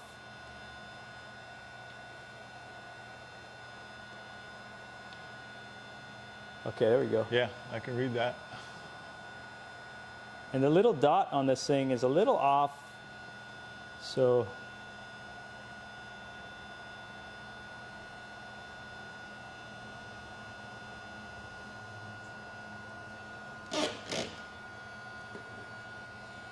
Yeah, you can see that laser dot right there.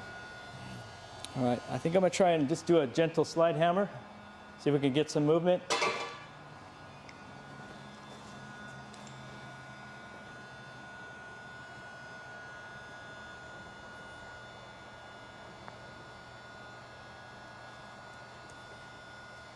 Okay, guys, you might get your wish.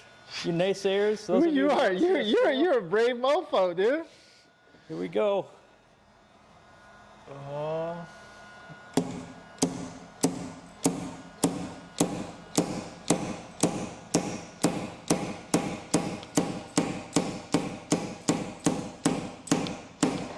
Man, Joe. Woo! Okay. You're killing me.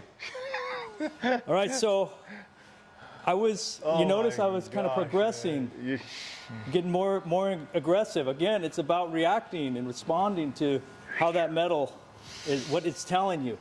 Okay? I wasn't trying to rip it off, but at the same time, we're getting optimal Whoa, pull. yeah, that was close, man. And we moved. And I wasn't taking any unnecessary risk, by the That way. is close, man. I have to say. We give the people what they want. I wouldn't. I probably. Joe, you are the man, dude. Like, Well, let's I see don't what- think I would have done that, dude. That's what, and see, we're good friends. We can disagree on camera. No, I mean, that's not a disagreement. It's a different way of. That's why we came here. This is awesome, dude. Like, but I don't know, man. You got some. We're moving it. Dude, I mean, we're And managing you didn't it. make it worse, dude. No, It's man. right there. You brought it down. It's a high-risk repair, and we're mitigating those risks. So we want to try and mitigate those risks as much as possible. And we got movement. And it is Porsche metal. It's butter. So, we'll give it. I don't know we'll about give it butter, credit. dude, but yeah, that. All thing, right. Yeah. So let's keep going. Let's keep going, dude. So what are you gonna do? What shot you want? Because I'm right. Your shoulder's in the shot. So. Okay. So right there's fine, Mike. Just keep it right there. Okay. I'm going to go ahead and start knocking down a little bit of this crown here.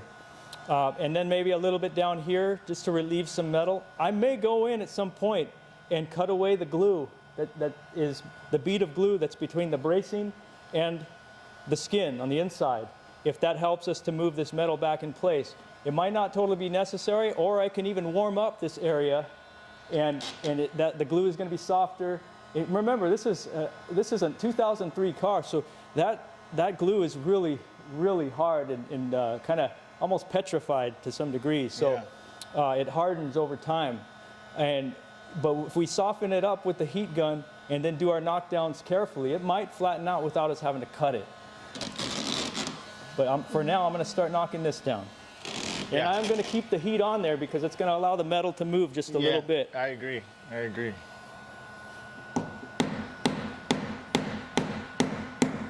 Can you see it? I do. So basically, you took a lot of the pressure off the crown by releasing underneath it. And, that's right. And so that's allowing it to flow back. Yeah.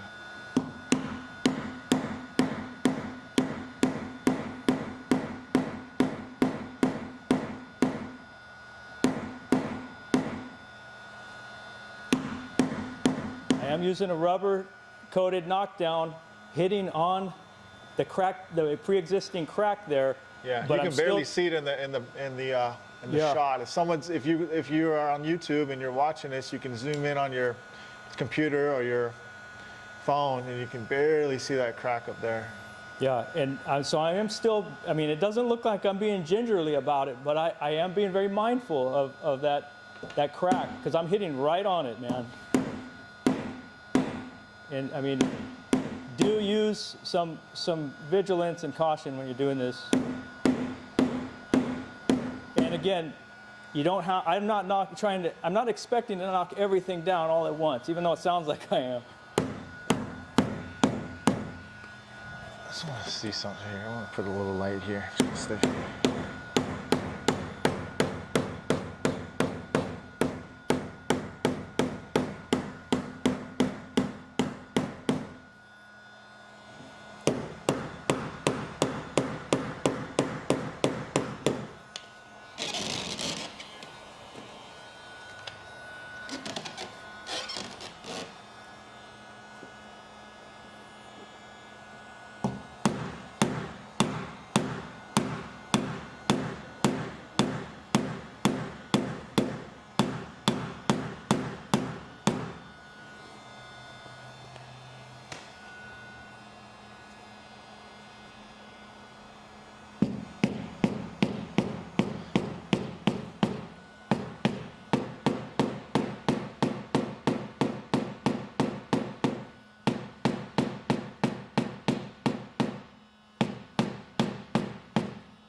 Matt, yeah, you're right, dude. What's that? I was talking to the guys who are commenting right now. So, okay.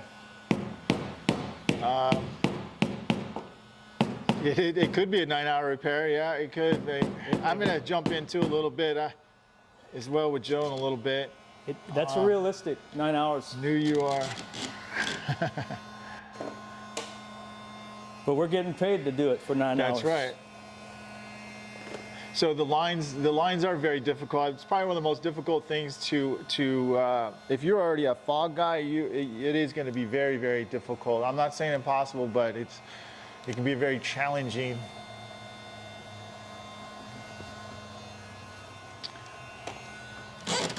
So now you're in a little bit, I wouldn't call it completely safe zone, but you are definitely a little bit, it's a lot less riskier than it was up there when you were pulling. Well, yeah, there's still risk because there are scratches. Now let me ask you about your slide hammer. Is this a Kiwi, the Kiwi slide hammer? That's a Kiwi, yeah. Whoops, okay. Smash your finger there. So, FYI, let's see, make sure you can, well, I guess I should switch the camera here. I'll show you. So this is the Kiwi slide hammer. It's a heavy mofo, man. Yeah, if it was gonna pull the paint, it would have done it already with this, man. But we're not out of the woods. Right? Yeah, we're not out of the woods yet. It's still, don't worry guys, I might rip paint still. So you can get this, I think AnsonPDR.com. I believe you can. I'm looking for a heavier one, man. Really? Yeah. I think Dentcraft has a huge heavy one. I mean, something like 5 pounds or even more, because Jesus. because look, it's a heavier. Yeah, I know. The less effort, right? It's easier on your arms, you know. Yeah. I used to use. I mean, I still use the lighter weight ones for other applications, but you know, at the end of the day, when you're doing, especially when you're wholesale, you're doing lots of pulls all day, your elbow starts, you know, soaring up. Okay, so I got to check before I get ahead of myself. I'm gonna check the temperature. You guys give me some likes. Give me and Joe some likes if you like it, please. Hit that like button and subscribe if you haven't subscribed already to this channel. It's a little bit. You'll get notified when we do live videos like this. I do a lot more live videos this year. I was saying to myself, I'm gonna do a lot more live videos, as you can tell. Now this one will probably be the biggest one you probably ever see. I don't know if I'll do this one this long. Only me and Joe will probably do a second series, dude. Well, we may completely. I mean, look, there's room for error here. Hey, you know what? Yeah, this may not. It could end real quick, dude. I'm okay with it. I'm okay with it. You know what? I think I don't even check my notifications. I'm going to change a couple batteries while you're doing that.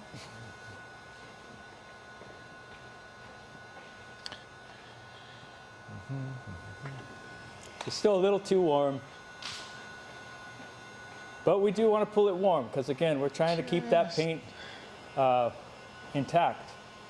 And it is Porsche paint, too. And that's Porsche paint and Porsche metal, super high quality stuff. And it lends itself well to what we're doing, to PDR. Hold on a second. Can Yeah, you no hold problem. it just a second for me? It's got time to cool. So I'm going to just switch to a different camera.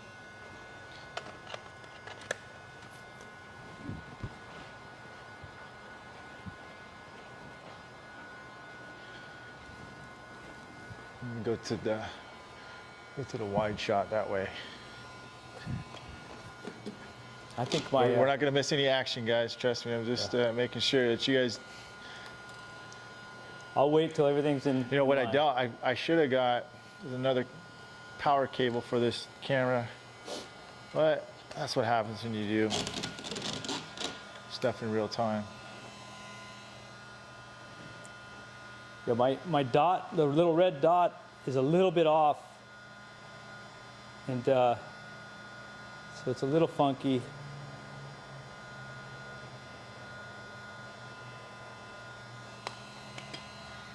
Oh, there we go. Oh my gosh, this might be Is it too hard? What? No, we're all good, dude. Just do your thing, and then just tell me when you're ready, and I'll pull. I'm ready. Okay. I hope I don't rip the paint off. Well, I hope you don't either. Here we go.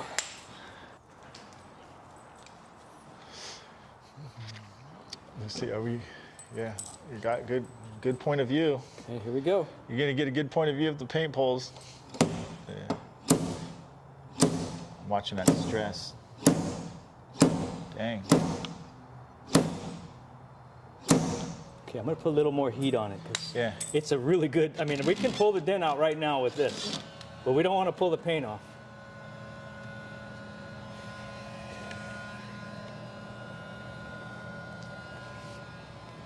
Woo! Okay. All right, here we go. Here we go.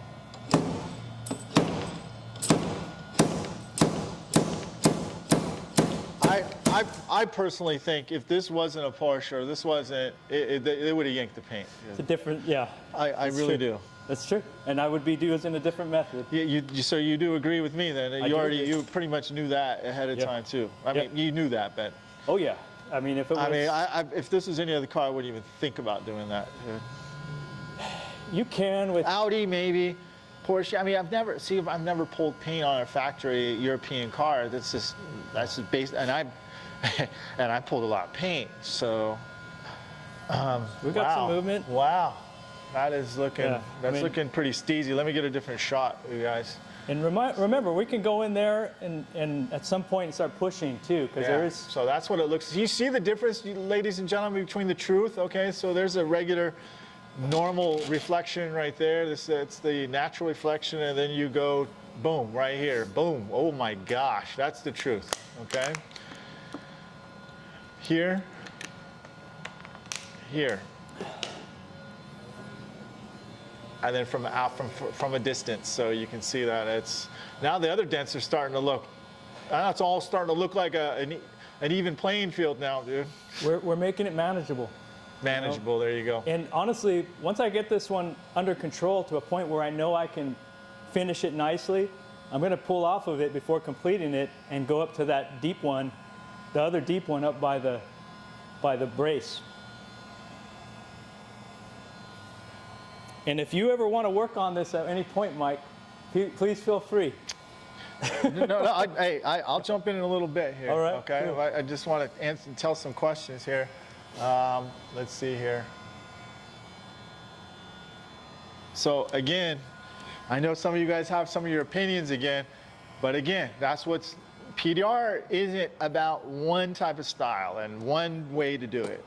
You notice there are different styles everyone has. So that's the beauty of paintless dent repair. You heard me saying when he was glue pulling that, I wasn't sure if that's the way I would approach it. That was a very, very aggressive way to get some of that dent out. Not that stuff. And to be honest with you, that's pretty successful. He took a lot of the pressure off the outside, and I think it's a downhill from there. I mean, he's not gonna jeopardize the paint. Let's hope not. But I don't think he's going to at this point. It's going to be a lot of crown work at this stage, and we can get a tool underneath from the behind now. I know for a fact as well. So yeah, he's able to save that crack part right there. That's a pretty interesting repair, man. I'm impressed, Joe. I thought I was going to pull paint, dude. Well, it might still do it. Here's the thing. What do you mean it's going to still do it? You're still going to pull? What, can't we get a tool behind it? We can, and I'm not going to take any unnecessary risks, but I'm going to pull a little bit more here. I think we're good. I think we're almost in the clear, but I just don't want to speak too soon. I kind of spoke a little too soon for you, but I was like, I think we're in the clear. I do think that I would like to do a couple more pulls, one here and one down here, and then flatten out and do some knockdown work and see where we're at. Yeah. I know we can get access behind it to some of this here. Yeah. And move some of that metal with the tool. Do you mind if I do some knockdown work with you? I don't mind at all. Okay. But I'm going to let you say if you're still going to pull, then I'll let you. Okay. Well, I was going to make a point. You know, I love mini lifters and bridge pullers because they apply pressure to the crowns simultaneously while you're pulling, and it's a very good technique, and the equipment is solid. But sometimes you can move metal quicker and more effectively by shocking the metal using the slide hammer. Yeah. And so slide hammers still have a place, and obviously as you can see. I love it, man. That's why we're here doing this repair. You and I were both like, hey man, this is what we got going. Yep.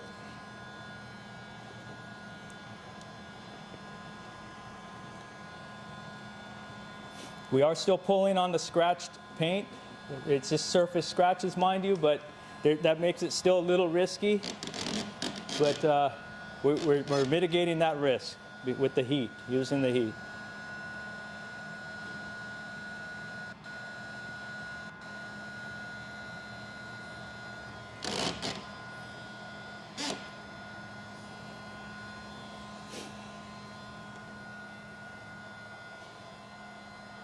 .110, 120. We can see that clearly, your gun. Good. I'm checking the temperature all around the tab, and then of course the glue and the tab itself are going to be a little hotter. We're going to let it cool down, everything cool down to around 100 degrees. Those are optimal pulls, man. You see that slide hammer staying on there like that. Yeah. And you also, I'm sure you noticed, I kind of, I gradually go heavier and heavier when I pull until I yank the thing off, and because you're just feeling a little more confident. The other thing, and this is arguable here, but I've always felt like if the glue will stay on the paint, Yeah. instead of on the tab once they separate, Yeah. I feel personally like it reduces the chances of paint failure, of pulling the paint off. Now, I've talked to a few really great technicians that said that they've pulled paint that way, even still, where the glue stayed on. Yeah. And then they take the glue off and they see some paint came off Yeah. with it. Yeah. But I almost wonder if it was because there was a tiny fracture underneath. And that is why we have to be so vigilant and use methods to mitigate the risk. And you're just going to be more successful. It may sound like obsession and just being way too concerned, but remember, we're asking for more than what the cheapy, quickie guys are asking for, and we're providing more. And our customers are different. Our customers are different. Hey, check his handle out, you guys, on Instagram, Dent Evo.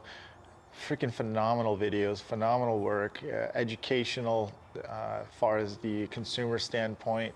It is absolutely awesome. And your website is the same, or is dentevo.com. Dentevo.com. Yeah, so lots of education. I really do like. I like your Instagram. Man. Thank you, Mike. Appreciate that. That means a lot, dude.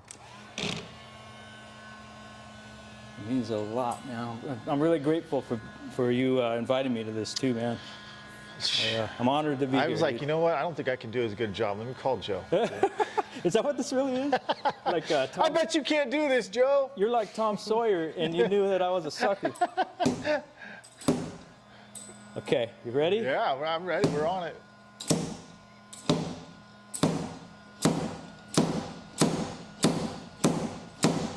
I'm watching the pressure up top. I'm just trying to see if it's barely pulling high up there, but it's still looking pretty good though. Yeah.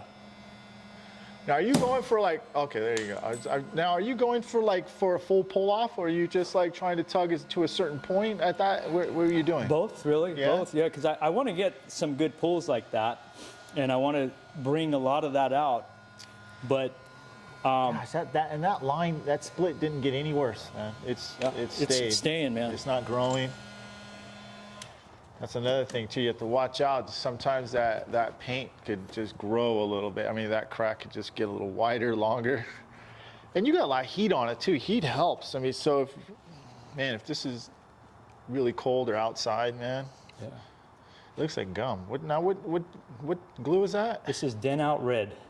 Dent Out Red. Yeah, it stays nice and flexible, and it works really well at high temperatures.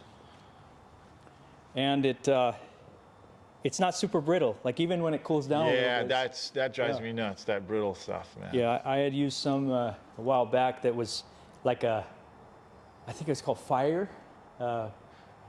Orange Fire. Or I can't. No, I shouldn't even say it because I don't even remember what the name was. But it was red, also, and man, it pulled great, but it just crumbled, man. It was a long time to clean it up. So I like this. I like Tab Weld too. It's really good stuff. People are loving, like, enjoy your drink and enjoy the show. 3 cans of beer and the brandy is out now. Right on. Love it, guys. You guys We'll are do a crazy. toast. He's good, man. Guys just getting in. The paint is cracked from impact. Scotto, that is already existed. That was something we're trying to avoid, to crack the paint even further. This is definitely trying to be a save. So yeah, no, we did not crack the paint, Scotto. Joe, put a clear on the glue and crack to straightening it, from protecting it from doing any more damage. Now that's a good point. Scotto did have a good point there. That's a good point there, Scotto. I did hear about that before. What was that? He said sometimes you can put clear on it.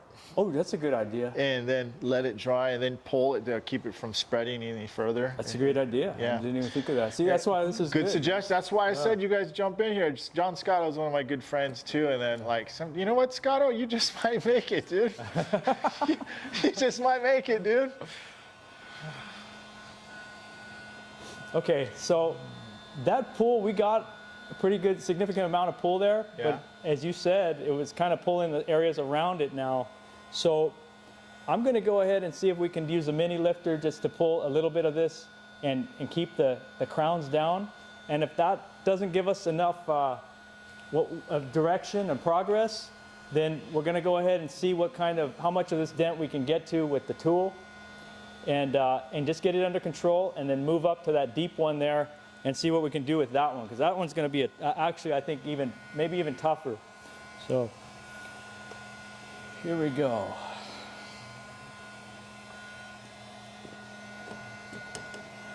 Ba-da-da-dum. Ba-da-da-dum. Ba-da-da-dum. Dum, dum. Scotto says he knew you didn't crack it. Oh, I know he's giving me shit. Yeah, I know. That's all right. So I told him, I said, I know we And you know what, Scotto? It's the day's not over yet. yeah. we might What are you crack it. talking about?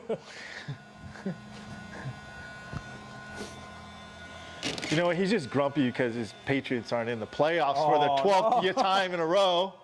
Whoops. We got our PDR army out there, and Scotto's one of them.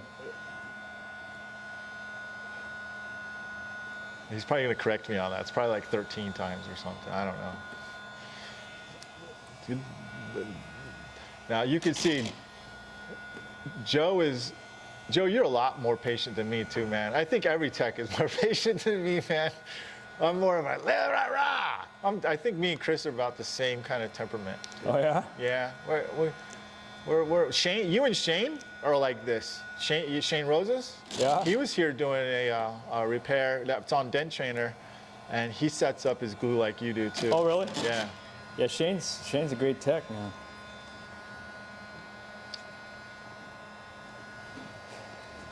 Yeah, if you guys haven't checked out Shane Roses, go check him out. All Out Dent on Instagram.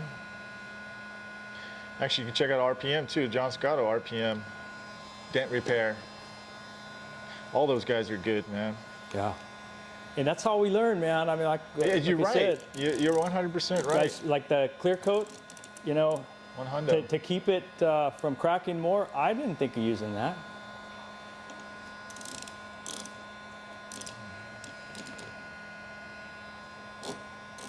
You know what? Let me see if we're on the crown. Scott says, I use a UV heat lamp. Man, of course you got all that stuff, man. Actually, you could use a nail curator, you know, those UVs. Put some clear on there and little infrared. Oh, yeah? They got infrared lights, don't they? Also, how do you turn that? You turn it like that to tighten? Yeah. How in the hell did you, what? You didn't know that? No. I usually just turn it from the dial up there. I see who's been doing all the work at Dent Time. Wait a minute. I just thought it just spins, man. You get me to fix this thing. Hold on. Let me put camera one. There, okay, go. Okay, so I'm about to pull, and again, I switched to the Keiko mini lifter, robo lifter, because it's applying pressure to those crowns simultaneously while we pull. And sometimes we get a more powerful pull out of this than with the slide hammer. Wow. Yeah, because you're pinning down that metal and getting it to cooperate. Now this could very well pull that paint off. And notice how, now I'm going to dial it in. Yeah, we had full tension. Yeah, you want full tension. Because we're moving metal. Yeah. Nice. I did this on a motorcycle tank the other day. It's same principle, because I bulked out the dent with the glue. It was matte finish, the one that you referred over to me. Yeah. And then I finished it with a tool. Trying to keep my shoulder out. I think this might be a little that glue holds, man. Yeah, it's pretty good. I like it. It's a long setting, 126, 122, yeah. Yeah, see, that's a little hotter than I should have it, to be honest. And it's still holding. Man, Mike, feel right here, man. Put your hand right here and feel the metal moving. Oh, yeah. Can you feel it? Yeah. All the way up there? Flexing right over here. It's about to separate right now.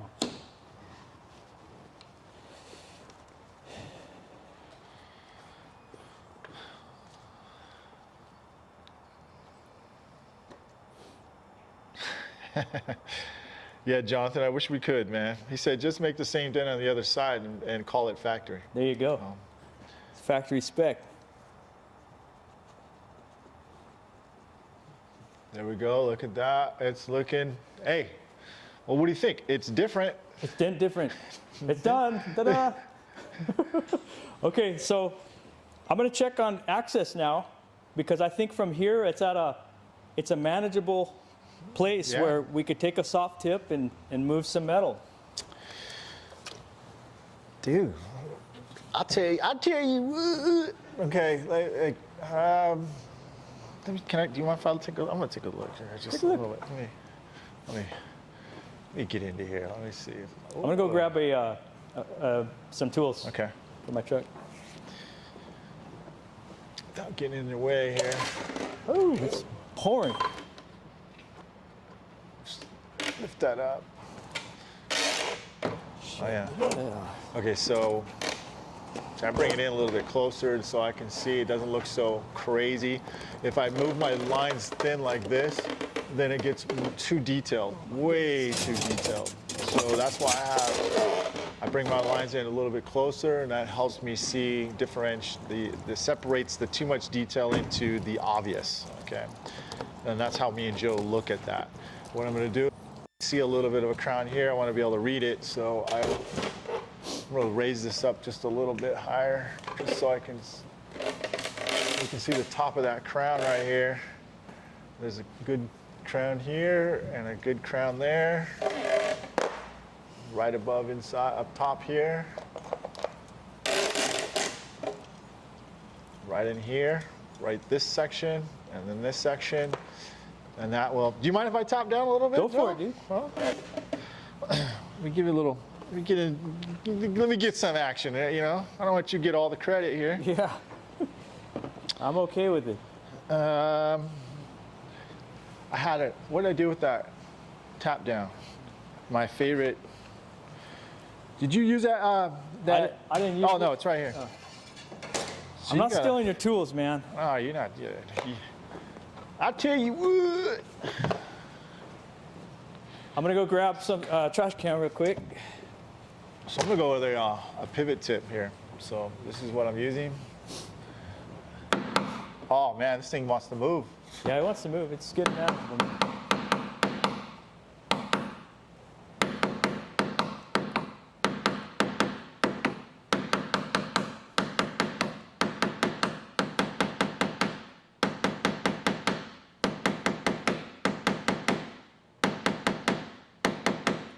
What I like about these pivot tips, again, as I mentioned, is that they are very forgiving. Like if I make a mistake, it's not a real sharp mistake. It's kind of like another tip was the crown jewel tips too. Now this is tight right here. You may have to probably pull a little bit or push a little bit over in this section, because this is not giving me anything right here, Joe. You're gonna have to, okay. Do you see it? Oh, right here? No, okay. Can you see the reflection, the light? See my finger? Okay, I see it. See, this is really tight, really locked.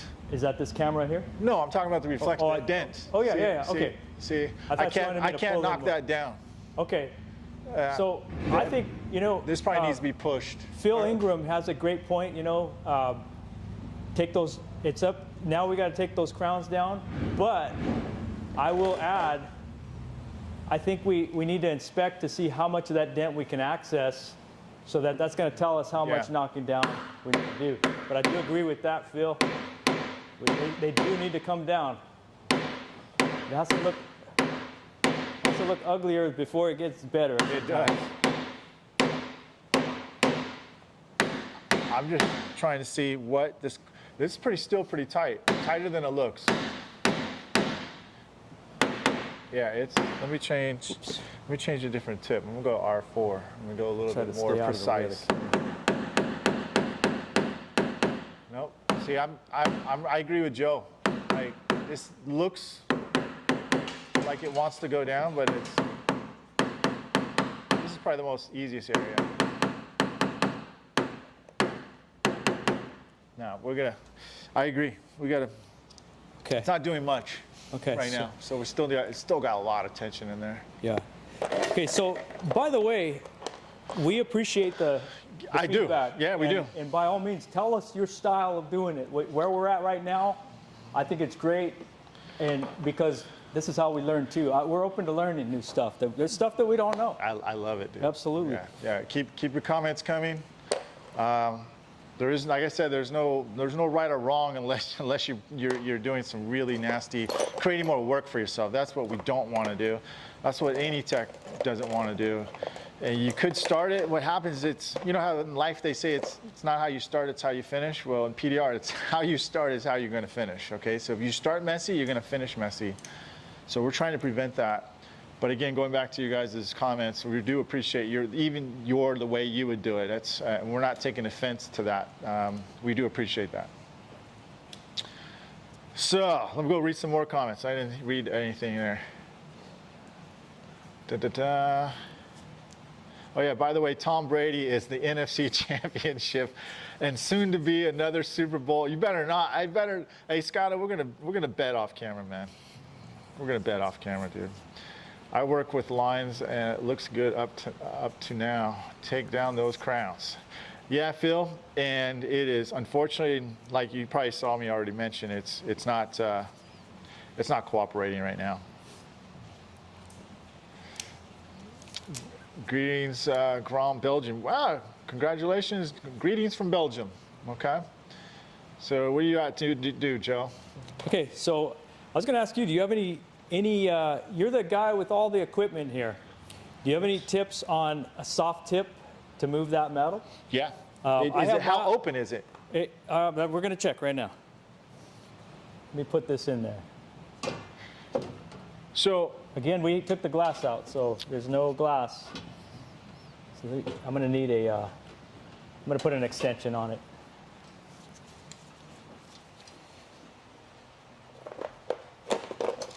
I want to see how open is that.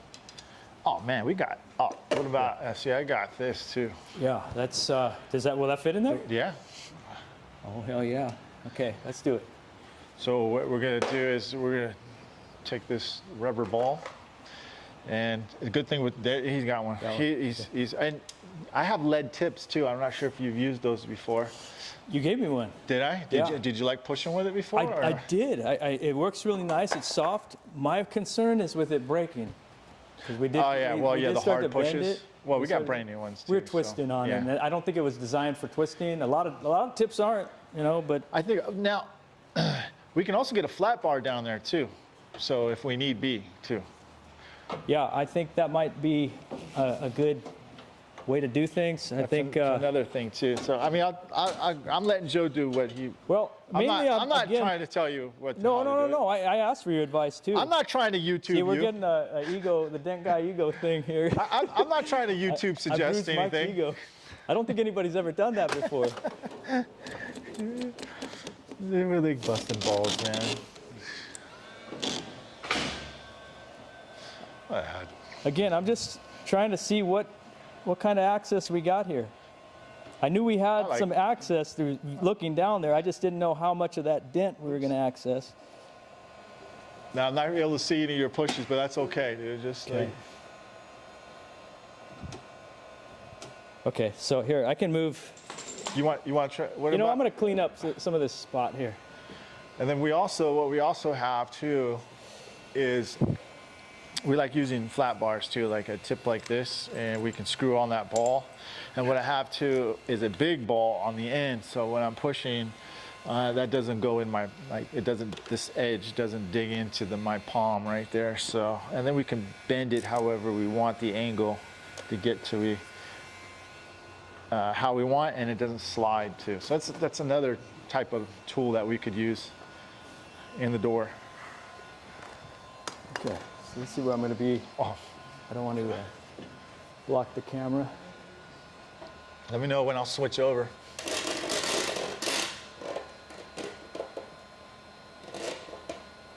Okay, that's perfect. All right.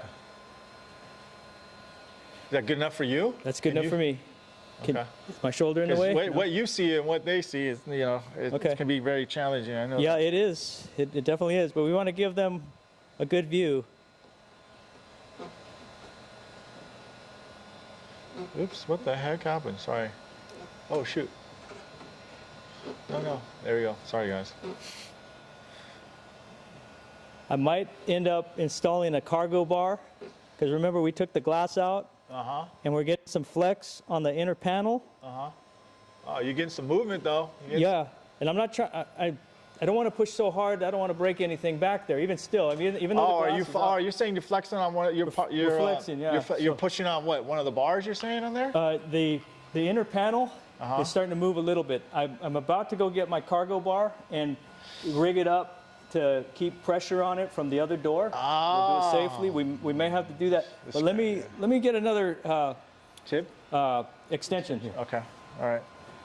So the inner panel is flexing. Yep. So he wants to basically stabilize it, possibly stabilize it with a. It's kind of like a little jack, basically. Yeah. Kind of like that. Yep. It's kind of like a jack, but that's just not hydraulic. It's like just a support brace. Almost like a jack that I use for. From Harbor Freight, is it kind of like that to hold the motorcycle stand? Yep, exactly. That's it. That's what it is. All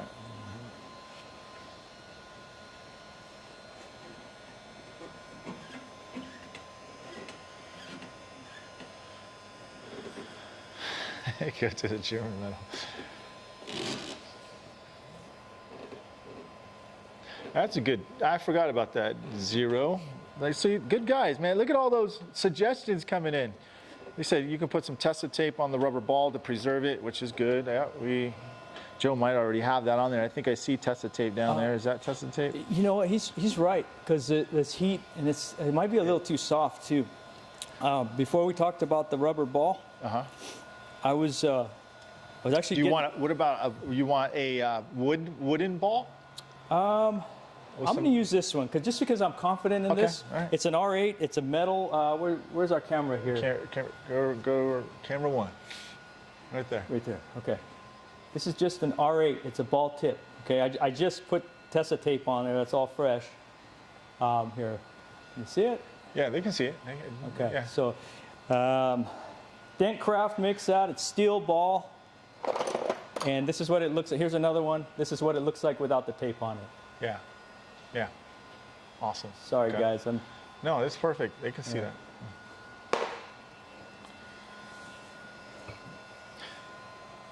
All right, guys, come on. Give me some likes. Give Joe a hand and give him some likes. Give some feedback. And subscribe if you haven't done so already. Please, that would really help our channel.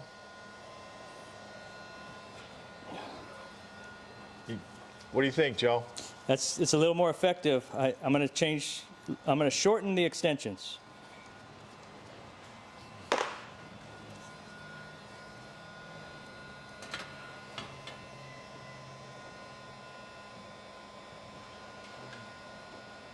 And we will start knocking down crowns, Phil.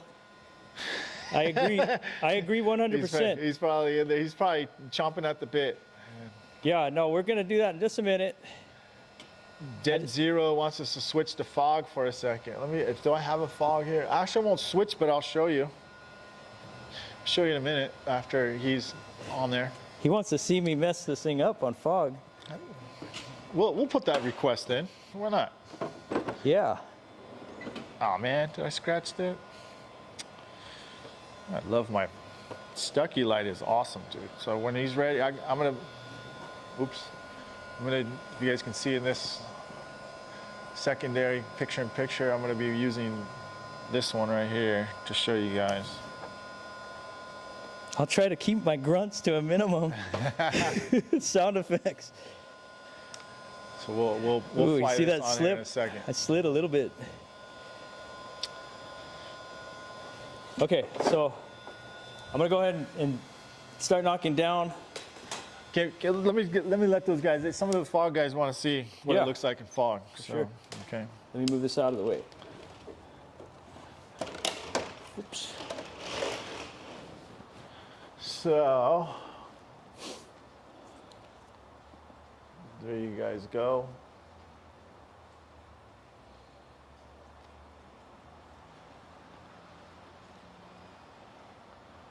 So we're just working on the middle part where those lines are at. I hope that helps you guys. It's definitely, so the difference between fog, okay, fog is the nice guy of the reflection. He's like, well, you got a little bit of high, you got a little bit of a low here, and then you go to lines, you go, mofo, look at that high, don't you see that high? And it's yelling at you, and it's screaming. It's the Italian versus the soft-spoken lady right here, okay? But it's really easy on the eyes, okay? So there you guys go. There's the comparison. Hope that helped. Okay. It's amazing what the fog shows. Yeah, man. I like fog. I love it too. I just can't. I can read it, but I for whatever reason I can't fix anything. I can't see my pushes. I like fog too. And there's a natural reflection. Okay. Now, when I'm doing hail, I use fog to get the main part of the dent up, and then I'll go back to my lines. But now I've got a new technique too as well for hail. So. Oh yeah. No, I'm not. You're not in the way. I'm just kind of showing the main. The main shot from here. You can see it's a lot better now. I mean, you almost don't see it from this reflection right here. Almost, you can still see the little bumps in here. Yeah, but that's a good job, Joe. It's coming well, man. We still got a long ways to go. But this is the second big one right here. Yep, we're gonna get ready to move to that one. But I'm gonna do, like Phil said, knock down these crowns just to get a little bit of release on it, because I feel like those crowns are even holding in the other parts, the whole panel, really. Yeah. So I think it's great advice, and we're going to knock that down, and then I'm going to focus on seeing how we can stabilize this and bring that under control, and then just gradually work our way around the panel until we're done. Again, it's like watching paint dry, I know. So. You're the ones watching. Look at those other dents. Look, those other dents just look nasty now again. Oh, yeah. So you know what I mean? It like enhances what's happening there. And we got those little bumps there, you know. And so for anybody who's watching this who are not familiar with the PDR process or haven't done it before, you know, that's nothing to be alarmed about. Those are manageable high spots that if we have to. Because we have, at some point, you know, we have time restraints. We got till, I don't know, the end of the day. We're going to probably get it to 90%. I'm not going to probably like finish out every single detail on this on YouTube. We're going on 3 hours, I think, close to, I don't know, it's 2.5, something like that. I don't know what it is. What time is it right now? It's 11. It's 11. Yeah. So. Okay. So 2 hours. Yeah. That's not bad though. We're getting it under control. No. You know. So let's knock down those crowns and get the light into position and. Let's do it. Let's do it. Let's do it. Okay. Damn, dude, were you going to use this? What? Is this what you were using? I was thinking about using that, yeah. Talking that. Holy shit, maybe. It gives you can contour that. I'm sorry. No, I wasn't going to put that. No, you're talking the ball? No. I was going to put that. No, this is my pushing side right here. All right. Okay. I was going to say, nah, hell no, I mean, dude. Technically, well, I got a big drill. I mean, I can put it in bulldozer. there. I can put it in there. Bulldozer. So I just like work it out like that. But you know, my tool slipped right now, the bar. So that might be the better way to do it. Yeah, and that's why I use it in there. Let me get the light. So. Go and set up your light there, Joe, if you want. Man, that dent looks not good. It looks different. We're dent different. I hope that worked out for you guys on the fog part. So easy with that Italian stuff. Fog is the best, just like the Italians.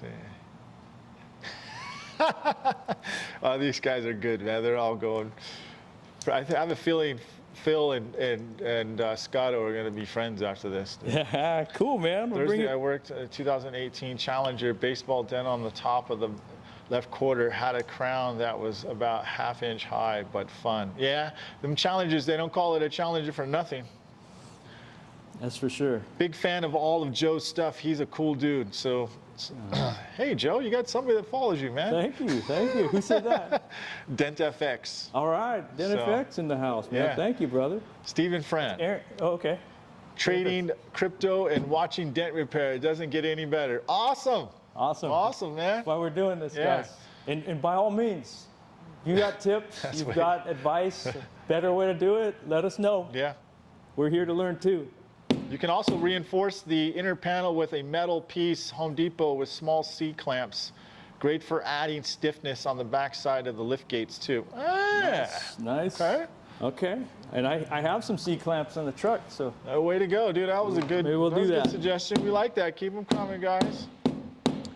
Might want to remove the belt molding. We already did. We already did remove the belt molding. Oh, the belt molding's still there. Oh, I'm sorry. The back side, the back part. The back part. So it's actually, we were going to do that. Who asked that? That is 0231. 0231. Okay, so we were going to do that. Oops. And the reason why we didn't was because we have plenty of room in there after having taken the glass out. Yeah. And the panels out. We got a huge So we got a lot of room, but and that's still an option. Also, it's an older car, so the rubber just seems a little bit degraded. So I thought if we can get around disturbing that, ideally that's what I want to do, but it's not out of the question, you know. Yeah. Wow, you got some people who know who you are, man. That's good. That's good, dude. You guys don't follow Joe on Dent Evo. You guys, you're missing out, man. You're missing out. Thank you. So what you got? What you got? You going back to your normal tap? Yep, I'm just trying to release those crowns a little bit, and then I'm going to move up to that deep little Sharpie up there at the top of the door. Okay. Oops.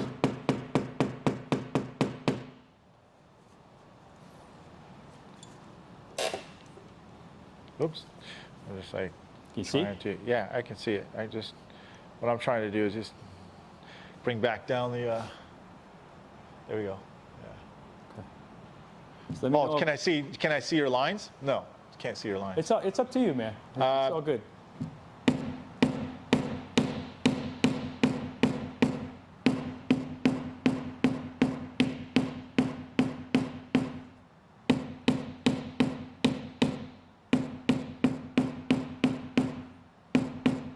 But can I see your lines real fast as you're tapping? Yeah. Yeah, while you're tapping. Yeah, Okay, just tell me when you're ready. I'm ready. Your head's getting in the way, sorry. My big old head? Yeah. All right. Like a that's solar good. eclipse. You know what, maybe I'll move over. Why don't you do that? I got a slider. So. You know what, dude? No. I know, go ahead. Do your thing. Okay. I got you, man. There.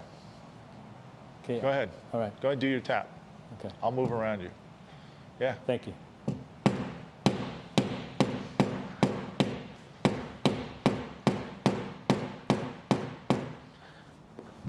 Man, I hope our mics are got. I didn't even check that. Yeah, we still got half. We still got half battery, so we're good. Gosh dang it! Sorry, guys.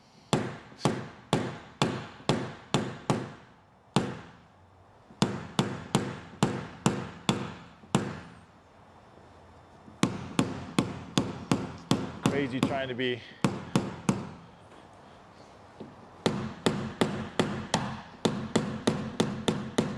You ever use a slapper tapper? I have used it. I'm not very good at it. So, have you? I have, and Are you good at it? I'm not good at it. Sorry. If I was, I'd be using it right now. That's funny. Old habits die hard, don't they, Mike? So Jonathan says, tell the owner you couldn't save it, and as payment, you'll just hold on to it. It hasn't worked out for me, but you never know.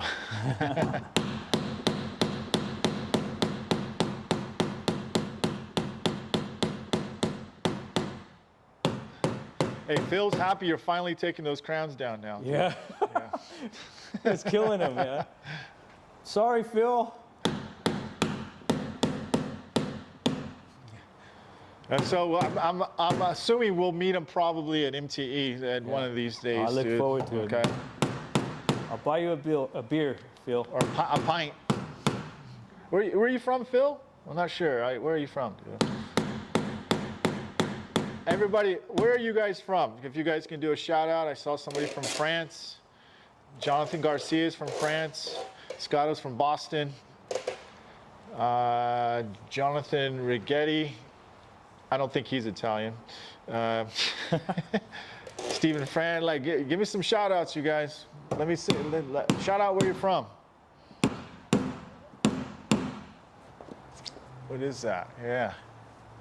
Dude, it's starting to get manageable. Yeah, that's where we're at right now. Just trying to get the thing manageable.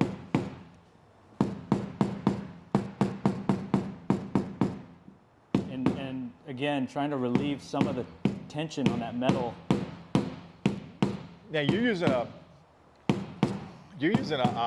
body hammer, aren't you? Yeah, it's just a body hammer. It's not a Martin. I have a Martin, but it was too light. This is, I got it. It's kind of loose up here, but it for this job, so I just put a little divot there. I feel like I need a heavy hammer for this. You know? You know what? I'm gonna grab one of mine, and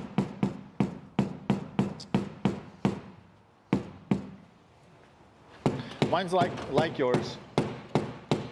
I'm trying to keep the view within the lines so you guys can Did you see what I did with mine? I'm not sure. Maybe you might not like it, but I have the same type of hammer as you, but I dipped it.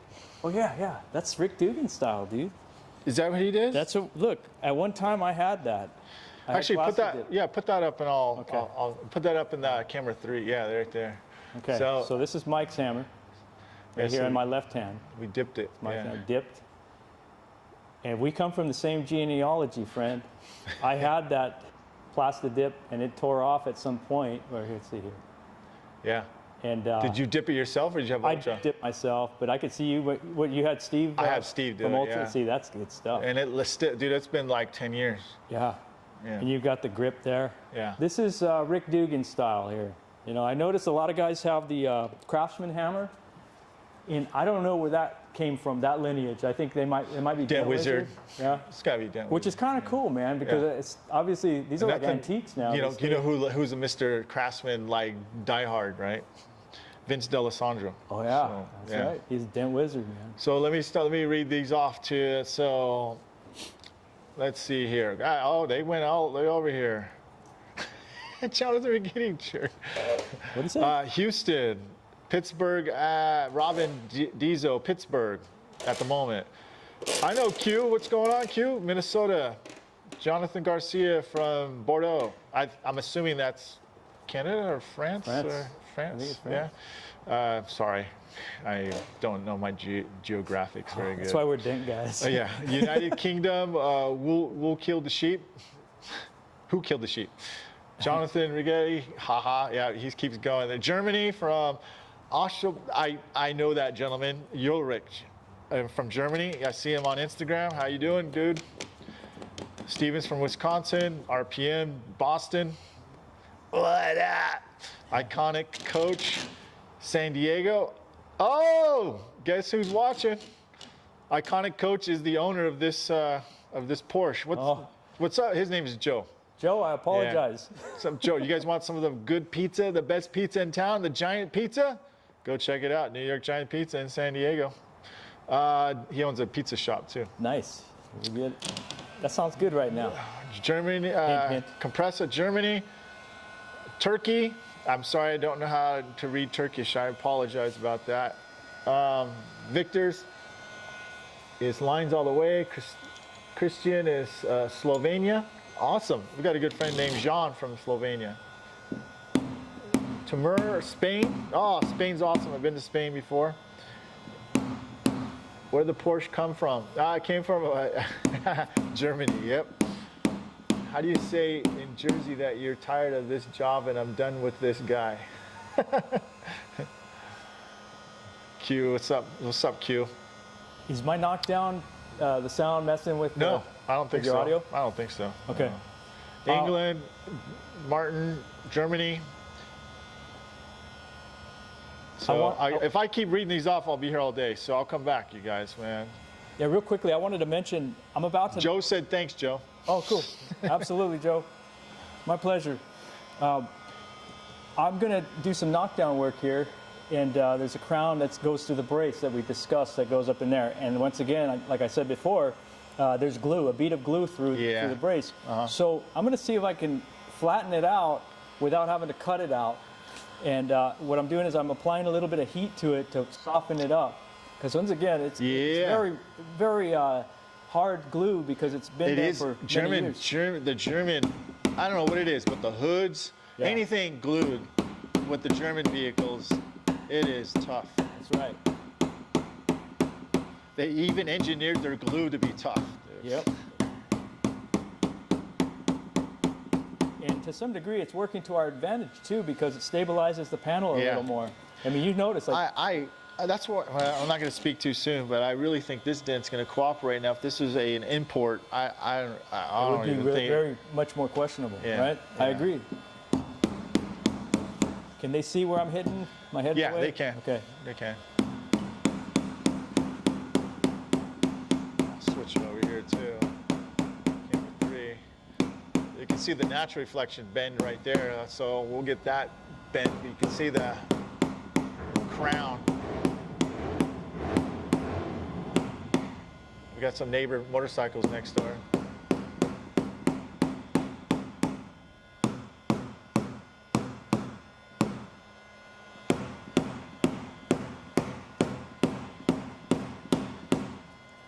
Well, Joe, if you're still watching, it's looking different.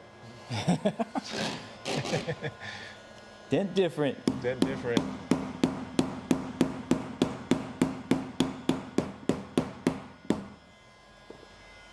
Oh yeah, there it is. Let me know if you want to like take a break, man. Okay, I'm just trying to get this under control here, the knockdown stuff, and then we'll move up to that and see what we're working with. Okay.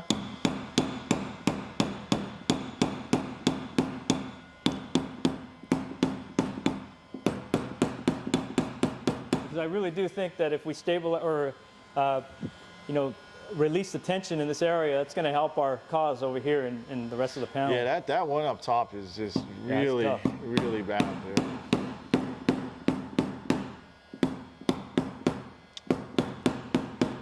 Thomas X, Germany.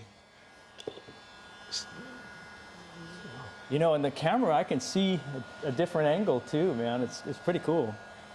Yeah, you can see that nice little, that's what I see in the natural reflection from here. You see that bend in the camera 3, right? And then lights. you can compare it in camera 2. Oh yeah. It's really cool, Mike.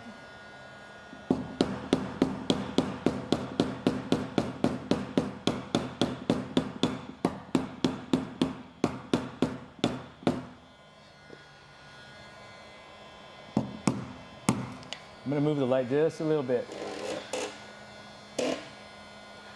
Joe, I forgot to explain to you guys though. So how did all these dents happen? Actually, there was dents all around here, and me and my student cleaned up most of it already. Not all of it yet, but Joe has a dealership, right? Yeah. And this guy came out super drunk. Oh my God. And with you know those cones, those construction cones, those rubber ones. Swung it around. Swung it around and just whacked. On the other side, you got like this thing is demolished. It's paint busted and everything. Wow. What an He passed out all over the place on the lot and smashed about 4 other cars. So this was one of them. So that's what we're doing right here. Wow. So these are drunk bumps. Yeah, the drunk bumps. There you go. You know, I fixed a lot of those in my time, dude. I fixed stiletto heel dents. Oh, I have done that too. On a Range Rover? Yeah, I've done that. Oh, not on Range Rover. I've done one of those where the guy go, what happened? Well, you know, I said, all right, you don't need to explain anymore, man. No more admission to guilt. Dude. Yep.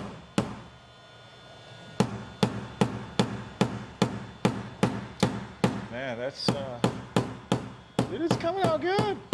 We're moving it. Look at this one, dude. Woo! Yeah. That's a bird bath right here, man.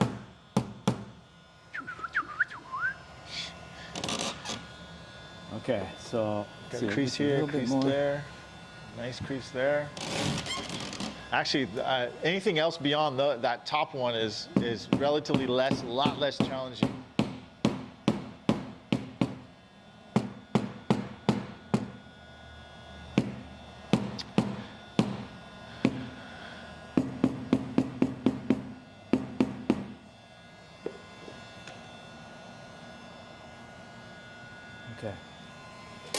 I'm just going to move the light a little bit just to see where we're at from a little bit far away. Jonathan, I know Mike Sewald. He's a good trainer, man. So just stick with it. Keep on it. If you haven't been on Dent Trainer or you're not on there yet, I encourage you to do that, man. You're going to get a lot of support inside of there. A lot of good videos inside of Dent Trainer. Okay, so Mike, if you don't mind, I'd like to move the light on this side. Absolutely. Just to yeah, I can change that. Kill this crown that's down here a little bit more, so that we can quickly move to the other side. Let's do that, and I'll move cameras around. Yeah, I mean, we don't have to move all the cameras yet, because this is just I just want to kind of relieve some of that pressure from a different angle, because with the lines, you know, I don't know if it works like this with fog, but with the lines, we get a direction of the crown and the dent to where we could see a bit of a crease effect with the lines.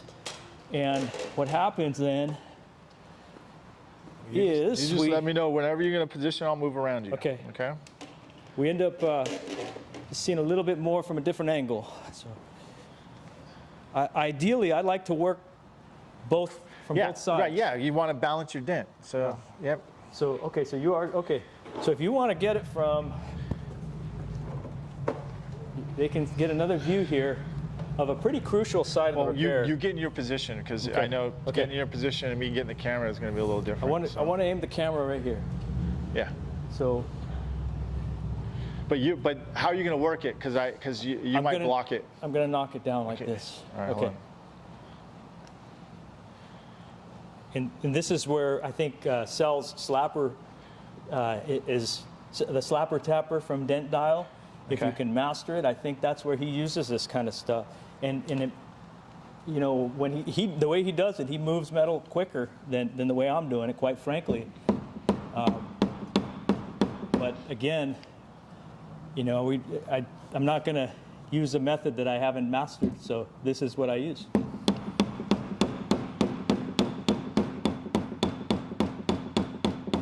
In time, I guess I can learn it. But it's also kind of loud, you know, smacking the metal. Yeah, put your tap down right there. I just want to get a can you see? good look at it. Okay, yeah, I got it.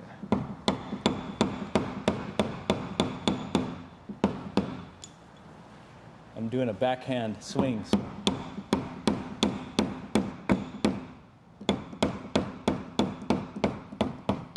I'll tell you what I'll do. I tell you what I do. I think I've got a slap. Well, I think a slapper might be the way to go with this. I do have this guy, Keiko. Oh yeah, Keiko. I split that in half. Did you? Yeah, I cut mine in half because I felt it was too big. I needed to see. Yeah, yeah. What I was doing. That's a good idea. If you want to, go ahead, use your thing. You're used to that.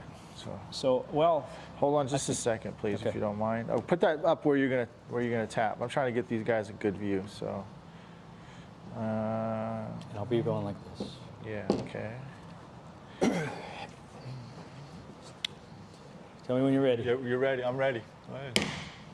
Yeah, I agree with you. It's really hard to see what you're doing.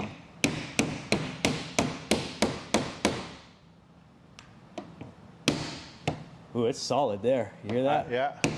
That's right on the brace, but it's moving a big portion of that high.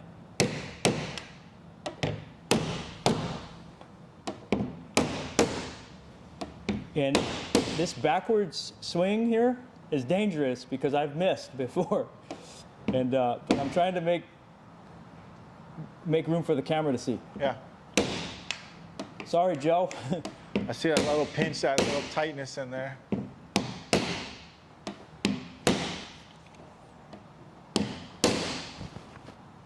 Okay, so let me knock this guy down a little bit here. Can you see? Yeah.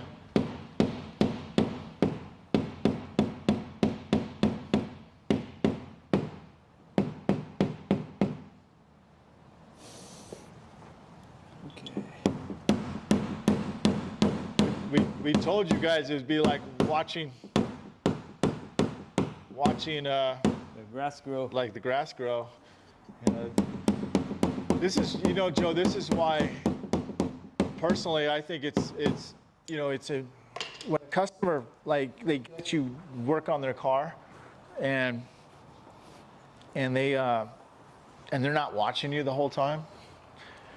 they come back, they're super amazed, right? But if they're like what we were doing and watch it little by little, it's not as fascinating in a way. For most of them, it aren't. I think a lot of people still think we just, press a button and something sucks the dent out. We do know sucking, okay? So this, I'm going to go ahead and move on to that deep Both one sides? at the top. Yeah, Okay. up in here. Let me switch my camera here. Okay. Go ahead. Sorry about that. I'm all over. I wanted to just kind of relieve some of that pressure. I mean, we're making it manageable there. We have our work cut out for us, Mike. Well, you're going to be doing the finish work anyway. Yeah, I'm going to be in there, dude. I'm just doing I'm the ringer. I'll do the grunt work, and you can do the finish work. I'll start drinking my beverage at that point. I'll give you encouragement. How's that? Yeah, we're down for that, dude. Okay, so now we meet again. So where are you going at? I'm trying to. So if you want to, I'll be doing this and this. I'll try and stay out of your shot though. You're good. I just wanted to. We're gonna keep.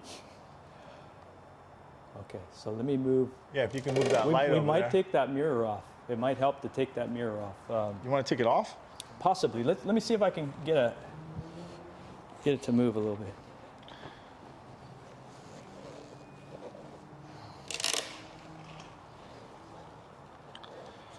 This is how we roll, guys. Yeah, I think this might have to come off. Okay, so let me just see how difficult it's going to be to take that off, and so we don't waste everybody's time. Boy,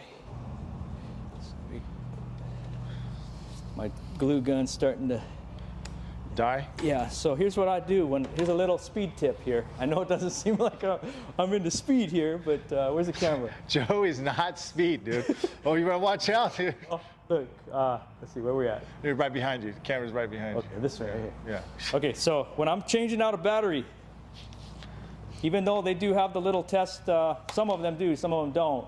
Like this one's fully charged. This one obviously is down. But charged batteries always go on their base. Dying batteries or dead batteries go on their side. You get a phone call and you forget where you were and you can't remember if this was a charged battery or a dead battery. I know though it's a dead battery because it's on its side. That's just a little speed tip that I use. It's helpful when you're working on these repairs because they take forever. Yeah. And where do we put that charger at? Over there. Let me plug this on the charger and I'll get back.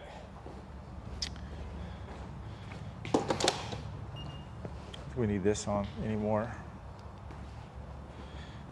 Okay, let me take a look. Do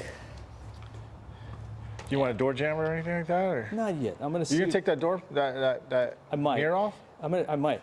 Let me see how much of a challenge. If it takes too long, we'll work around it. But I think now going back to this technique here, like pushing that. Are you thinking about pushing it, or are you thinking about glue pulling a little bit of it, like bringing it up a little bit? I'm still on the fence, man. I think that I'm probably going to try glue pulling it a little. That's what I would do. I actually felt more comfortable after pushing on this one. Mm-hmm. I felt like we were making more progress with believe it or not, with the glue.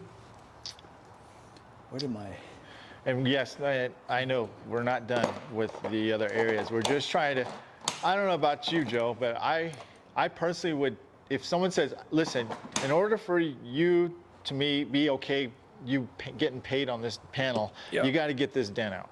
Right. Well, I'm not going to go waste my time on all the other dents and then come to this one last and then realize I spent 3 hours on the other dents and then I can't do that one. Exactly. I'm always going to go and test the hardest one that's going to be the most challenging first. That way I know where I'm going to stand. That's right.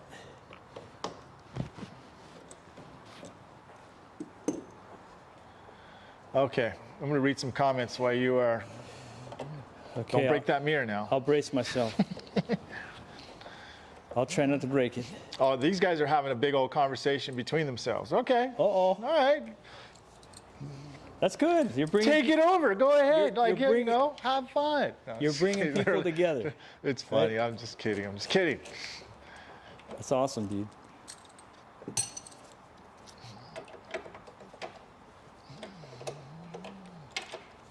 shoot, please don't.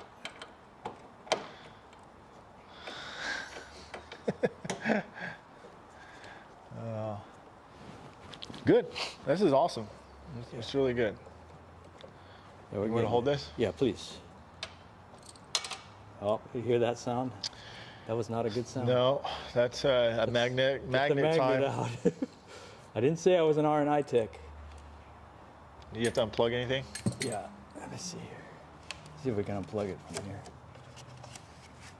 Oh boy, okay. That's right, I think it's right there. Is that one of those twisties? I don't know. No, you have to unscrew this thing. See? All right. Want to put it back in and I'll see if I can unscrew it? Let me get you a micro. You're a screwdriver? I'll get you a micro. Oh, you may have to come back and take lunch and go back, dude. Do a secondary one.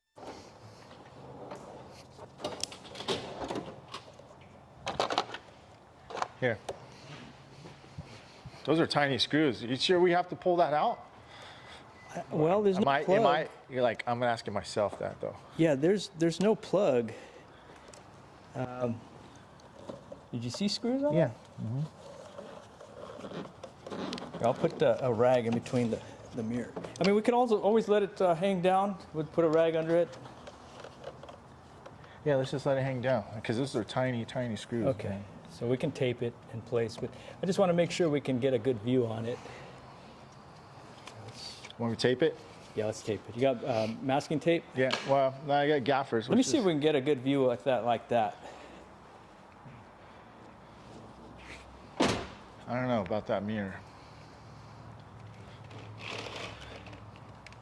It's gonna block you. You think? A little bit. What about putting it in front since I mean, it's so deep? I can work with it like this. I'm more concerned with the getting the view for the camera. Well, I'm over there, over your shoulder. So Yeah. Okay. So I can move over your shoulder. let me take one look at this real quick. I think we can unplug this thing. If it's just going to be really brittle. Let me grab a clip remover. Yeah, I need to straighten this thing out. This thing.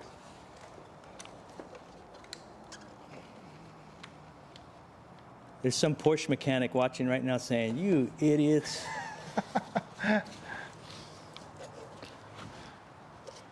I know. You guys can take some beers and come back in about an hour or so. 60s. Whoops. You didn't see that. It's going to unplug here. Some of the plastic just chipped off. I don't want to break it, but. You still recording? Yeah, it's still on. All right. You see that thing wants to break? Yeah, just put it down. Yeah. Here, let me just try one more thing. I just got to push the damn limits, huh? It's coming. You got it. Ta-da! We chipped a little bit of the white plastic. I did, and the mouse in my pocket. That's not a big deal. But it's still plugged in. He got the plug off. Okay. All right. Let's go. I'm gonna That's put 11. this. Here, Put that I'll put this over right here. there. Where the All right, that's gonna window's help. at. That is definitely going to help.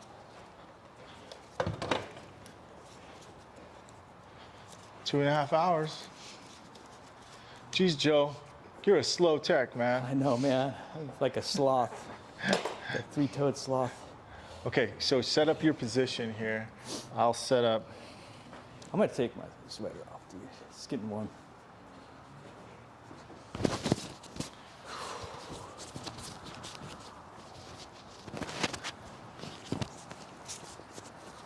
Maybe I'll just keep it. All right. Okay, so let's set up.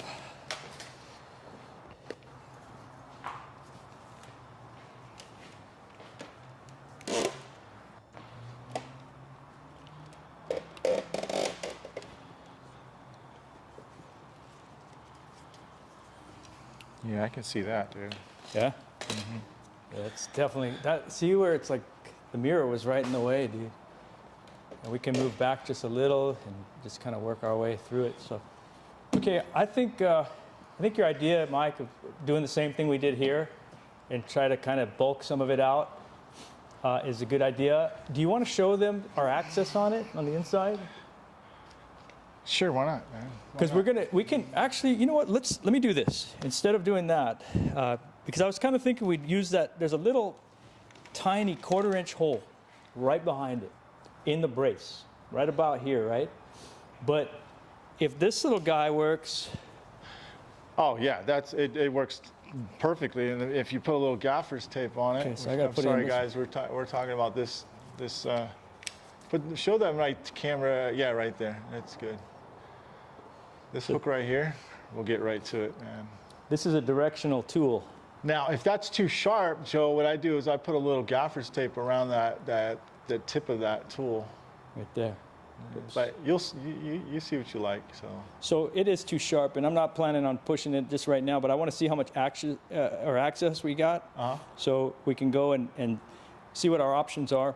Okay. Now, do you have another one of these that points a different direction, so we can come in from this side? Right here. All right, cool. Yeah. Let's use that one, if we can. And he color coded them, huh? So you know which one is which. That's good. Yeah. So these two they go different directions. They do. Here. Yeah. Okay, I'm just, like I said, I'm just going in to see what kind of access we have. That's a sharp dent, dude. Like a stretchy. I'm not trying to push the dent out right now. Oh, dude, that goes all the way up, man. This is beautiful. I need to order these. Oh, that gets, I'm being realistic, it gets to 70% of the upper door braces, man. That's pretty good. It's the other beautiful. one were less than 50%. And it works even especially well because we got the glass out too, so there's plenty of room to move it. I mean, it goes all the way up here. Yeah. So there's no reason why we can't get that. The question is, can we get it without it oil canning on us?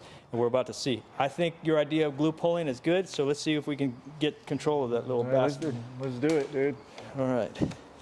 Are you gonna mini lift it, or are you going to Slide hammer? I think I'm gonna mini lift first. Same here. Yeah, Wow, to isolate the. I agree. I mean, that's the way I would do it. You want to do it? Sure, I'll try. Yeah. Well, if you don't mind. I don't mind at all. Do it, man. Have at it. So. You're a customer. And if any of my stuff is in your way, just let me know.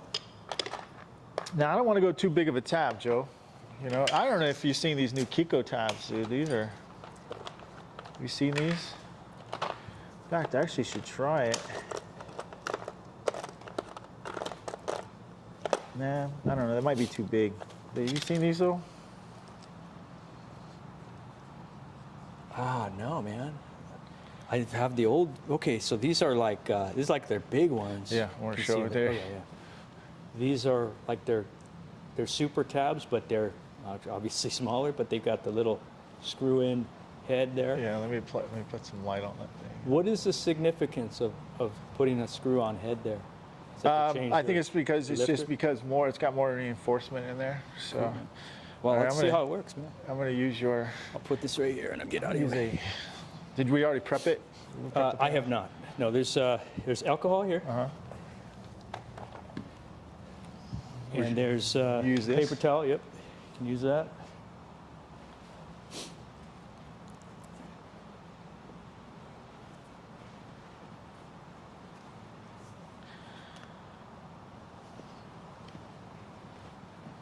Okay, I'm going to use this tab right there. This is the Kiko dead centers. Take the keys off the belt. I got to use the compression tab. I got some compression tabs, huh? Yeah, I've been told that before. I've heard that before, but it's just part of my system. You're right, though. It's sketchy if you're not used to it. Okay. Jonathan Rigetti, RPM Dent Repair 9. Okay.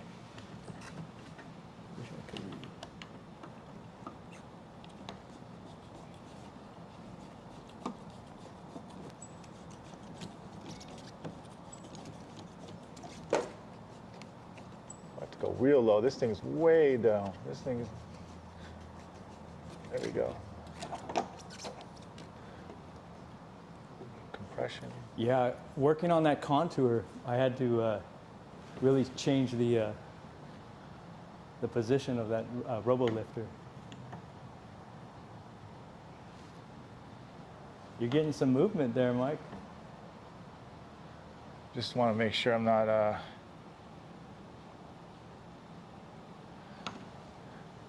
don't want to snap it, you know, like be too aggressive with it.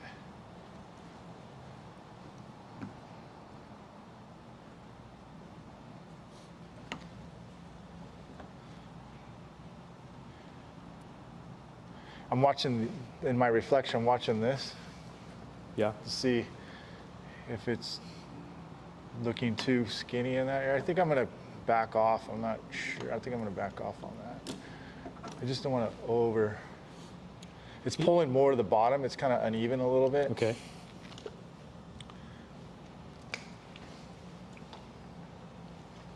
If you want me to get your alcohol. Gosh, dang, that's some good glue, man. It's not bad, man. I don't know why a lot of people don't mention it, but yeah. To each his own. Shoot, man. That's I can probably lift the 99%. car door off, man. Get my little stick wedge, man. You got a good view on that, good shot, and I could see the metal moving already. Ah, man, I never thought of doing that. That's smart. Where's your? I want to use. You mind if I want? Can I use that? I don't mind. You want to change the cap? I think we're good. Okay.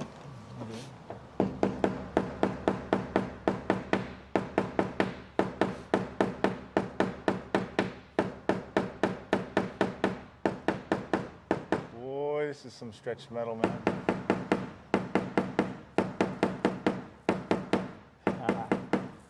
I didn't use any heat, which I probably should have done. Jonathan Rigetti says, "Come on, Mike, focus." I appreciate that, man. What's up, One Shot PDR? Oh, he's local, eh? Yeah, man. What is that? That was the bolt in the end. I was like, that's not Yeah, glass. I'm like, no. that's usually a glass thing. I You know what I mean? know. Snap. You know that sound, and Yeah. your viewers know that sound too. I said, "Oh man, Boy, that is. I'm gonna have to go that bigger was the tap. bolt. Yeah. That was the bolt for the mirror." And remember I told you I have to fish it out with the magnet. Oh yeah. so- Okay. Because I am not an R&I. I was like, wait a minute. There's no glass in here. Boy, that is not moving, Joe. I mean, it moved. Actually, it's a little bit smaller, but it's a little tighter too.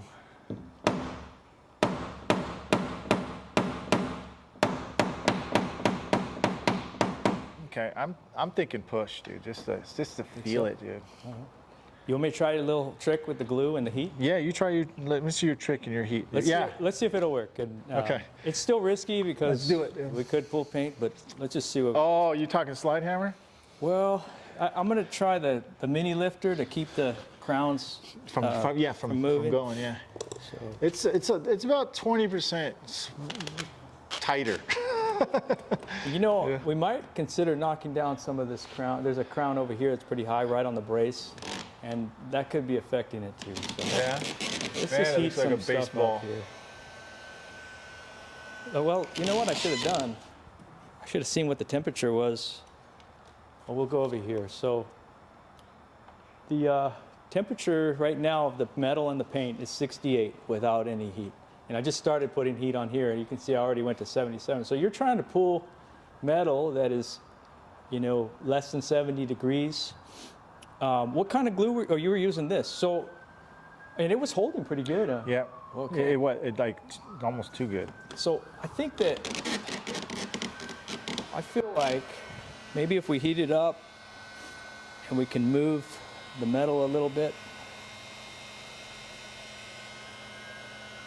And I don't have it directly pointing at it. I'm trying to avoid, I don't want to get this too hot anyway. It's not like we're pushing it, we're trying to pull, we don't want it too hot, but I also don't want to melt the rubber. So Yeah. you'll notice I kind of am pointing it in this direction, and just that you know, being adjacent to it, it'll warm up the metal to where we want it.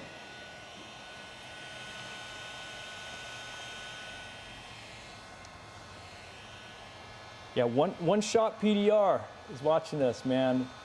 That's Ron from, I think you're in La Habra, Ron? Is that where you're at? Up, yeah, I think he is. Towards my area. What's up, first shot?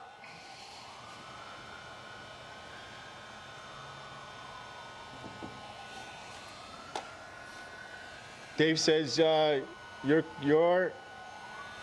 skills have, no, your tips have increased his skills. So I'm kind of looking at two things at once. Oh, you're going crease tab. Okay, okay. All right. Yeah, I like that because you can cover more territory on that.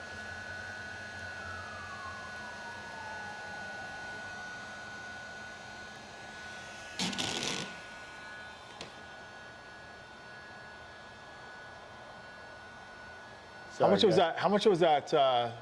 That infrared reader? I don't even remember, dude. It's been a while. Can't be that much. Milwaukee makes it's affordable less than stuff. $200. I mean, Yeah. I had bought the M12 version and all the little tools that come with it because they've got a really cool angle drill. Yes, I said it, guys. A drill. I use drills once in a while. I'm trying to get away from it, but the angle drill just was really helpful, especially in, you know, you didn't even have to jack up a car to get into the quarter panel. You know, in the old days, that's how we did wholesale, man. We just put a little angle drill in the wheel well and you know, drill a hole. And it gave good access, and that's how it was. But anyway, that M12 line is pretty good. This is the old school one. It's not even they have a new version. I can't remember what it's called, but it's a lot more efficient. So anyway, let's go ahead and pull. All right, let's see if we can get a little bit of movement. How's our camera angle? Camera's looking good. Okay, let me see if I can move this. Like this. Can see it? Yeah. It might be better to have it with the feet on this side to the sides because of holding that metal down, but let's see if we can do it from here.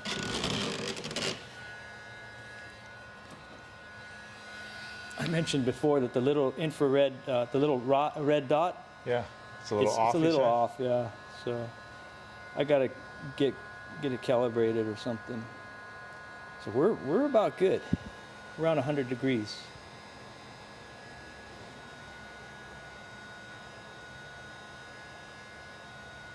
Yeah, you're getting more of a tug than I was.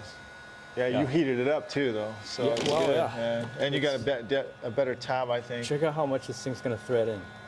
Yeah. The Black Plague tabs, man, if I didn't mention it before, and I know most people know what they are, and they should, but those who don't, it's really good. Black Plague tabs, deadrattabs.com, I think they also, their website's called, so Yeah. they're killer. Dead Rat Tabs, that was his first name. Yeah. So let's see if we moved any of it. I don't know. Maybe we I did. think you did. It looks like it to me. We'll know too for the natural reflection once we switch back. That's pretty good, Joe. Yeah, you got some. It's, like I said, it gets it tighter. Yeah. We're definitely going to have to get behind it. Yeah. I think we really have the fact that it's Porsche metal it's going for us. It's saying, come on, push me. These guys are probably saying, just freaking push it. Put some tools on it, man. I know. Well, we want to, but we want to also do it clean.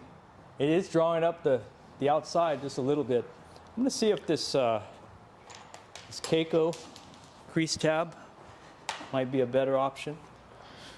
Oh, it's coming, Joe. I mean, based on what I'm seeing here, I mean, it doesn't.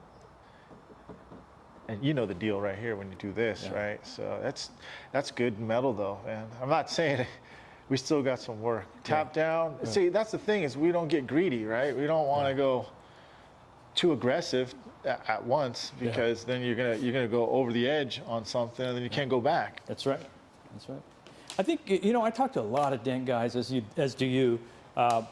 And I think a lot of the conversation goes into, you know, it takes some, you know, acclimating to getting used to working on a car for all day long, you know, because where we come from was PDR was just a quick way to do things, Yep. you know. Yep.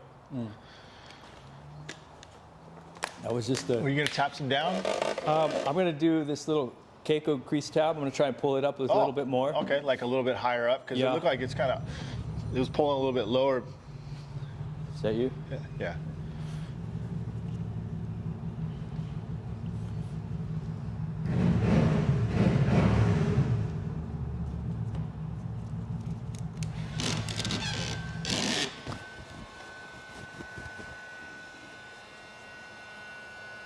Just heating up my little tab. This is a Keiko crease tab, smooth. Hey everybody, we appreciate the likes. If you haven't liked it and you do enjoy it and you're getting some value out of this video, please smash that like button. And if you're not a subscriber, please subscribe to the channel. It helps us out a lot, helps keep these videos going like this. And also one other thing, if you haven't been on or follow Joe from Dent Evo, go check him out on Instagram or his website, but he's got a really cool Instagram page. Handle is Dent Evo and dentevo.com, so go check him out. Thanks, Mike. I'm just holding it down a little because it's actually kind of a little bit longer than the dent, but I want to just kind of bend it and make it conform to the inside of the dent. It's got a really nice footprint, this little tab, and it pulls, somehow it pulls more accurately. And Wait a minute, where's that tab? What tab is that? It's just a Keiko crease tab. I haven't seen one of the. Oh. You know why? You use your stuff so much, it comes a different color, or it changes a little bit somewhat. You're right. You know, You're right, soak dude. them and stuff. Well, I heat them up, so different. that changes the color. Yeah. You'll also see some stress.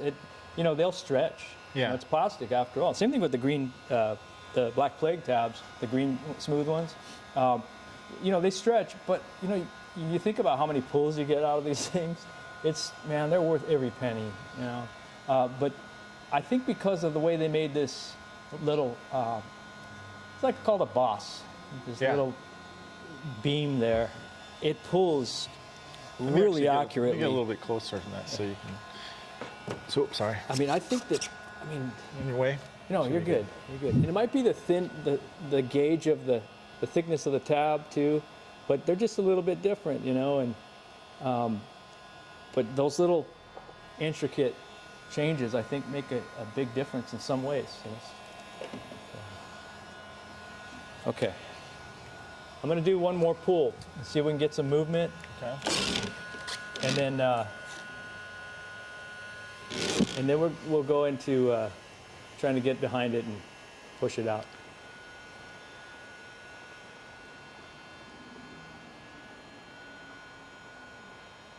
This is the most challenging, you guys. It is by far the most challenging dent of them all. And like I said, we are going to do our best to try to finish it out as much as we can. It's not going to be 100% when we finish it out on video, but we're going to do it, off camera too, probably. I don't know. It just depends, right, Joe? It depends on time-wise. Whatever you want to do, brother. I mean, I came to finish this thing, and if it takes I know. We're gonna. Do you guys want to hang on? Well, it's going to be a marathon. Would somebody deliver us a pizza or something? Yeah, no kidding. That would be nice. Okay, so here's another thing I'm going to do. I'm going to switch my feet out. I'm going to turn them like this. And that's going to isolate the area even more. It's going to, instead of pulling from here, using this as your pedestal or your, push point, yeah, you're going to be leveraging from here.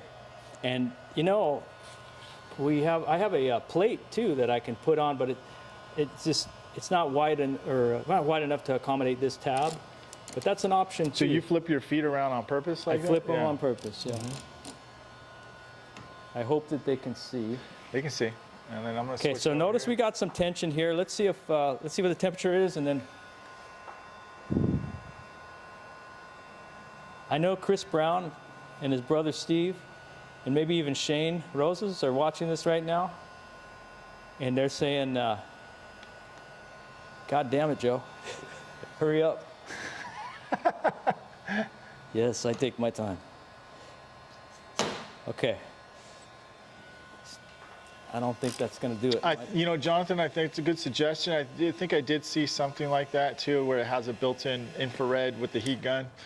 I think it's about $400 though. That I'm mistaken though. They ain't cheap. Yeah, there's definitely better heat guns out there than what I'm using.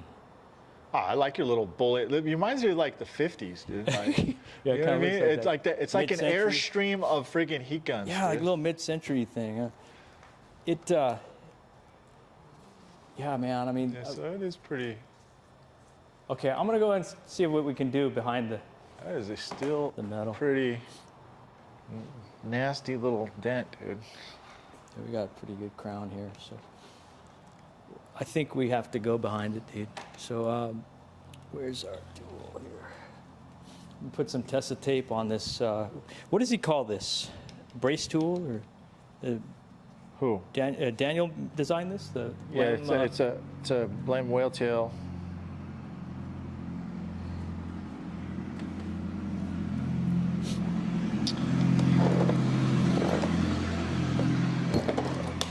I think sounds really good, huh? That car.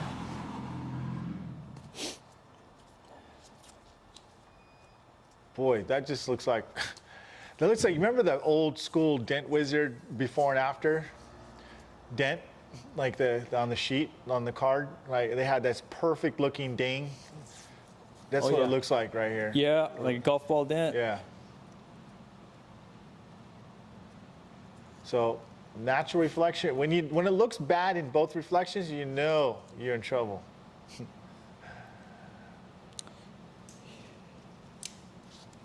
So what are you doing now, Joe? I'm putting some Tessa tape on here, on the tip of the brace tool. I'm going to see if we can get that in there and move some metal a little bit. Now, I might put on some leather on there. So I've got some leather too, some real Okay. thin leather in case you don't have any. Okay, so. well, let's. Okay, cool. We'll use that as an option, and then I want to make sure. I'll move my arm in a minute.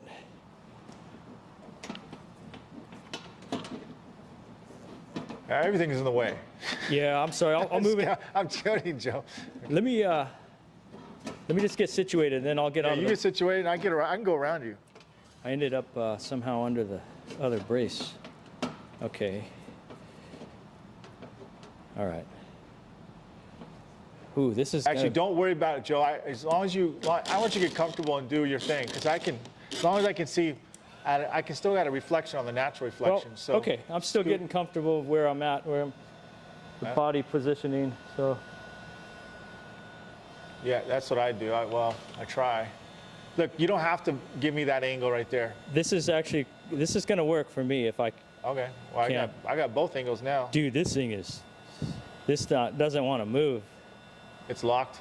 It's locked. Are we gonna have to like Crown work and bowl it out? Yeah, pull? I think we will in a minute. I think we might have to slide hammer a little bit, dude. It's tight, isn't it? Yeah. I don't want to put Audis.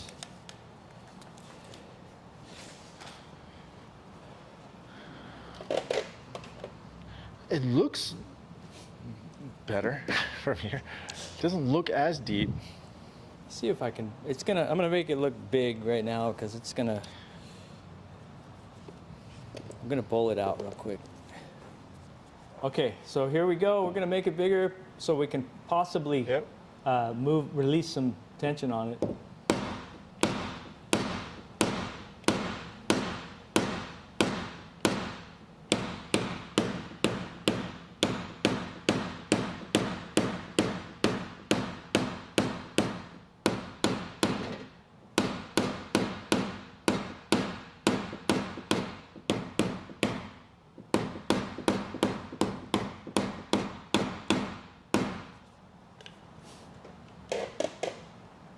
Yeah, pulling it with the glue might have been a mistake. Notice I'm kind of using the edge of the tip. Yeah. Because it's a little more precise sometimes, like so you don't have to switch up your knockdown. Instead of doing this is a little bit blunt, so I do this carefully without, you know, slipping.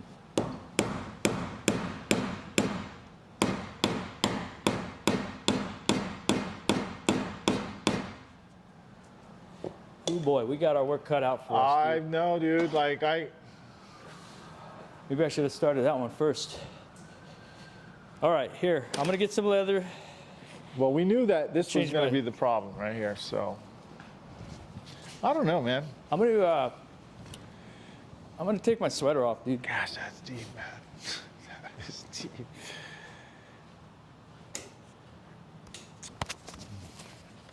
Okay, so let me look at my tap downs. I'm gonna see what I got here.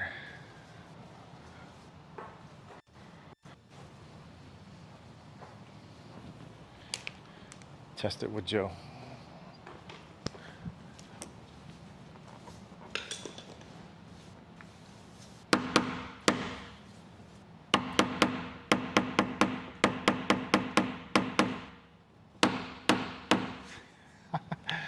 Good old German metal, man. It's a love-hate relationship here. Well, the good news, it's not yet. I mean, I wouldn't call it good news, but no news is better than bad news. The good news is no news. It's not doing nothing. So you guys are gonna see the struggle right here. As you can tell, we are.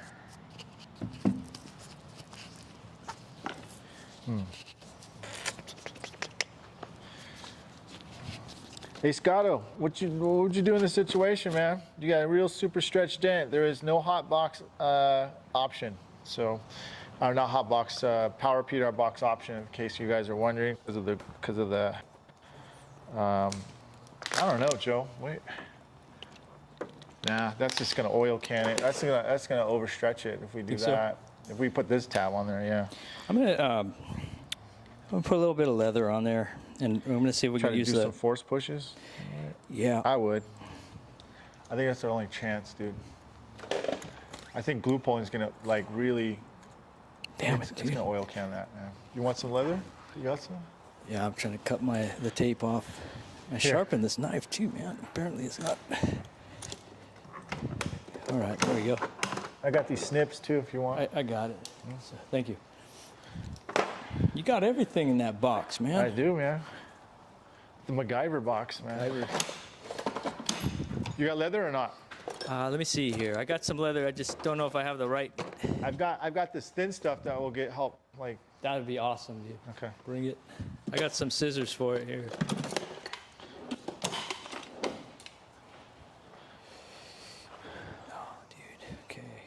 So, you guys can see what we're doing here. We may have to take a recharging break for our mics. So. Okay. Oh, so we got this leather right here, you guys. Super thin. Cut it. Put some glue on there. Yeah. So I got some crazy glue. I'm gonna put one layer of Tessa on there. Okay. And then I just want to do it in the.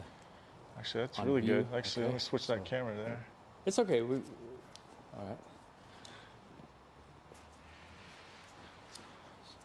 So I don't want to create too much cushion with the tape.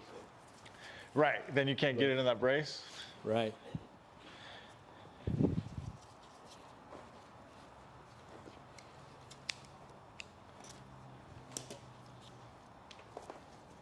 Okay. Okay. Get my glue. Call me. Okay. All right. Scott wants me to call him, dude. Okay. Let's see here. Let's see. We'll get Scotto on. Heck yeah. On speaker.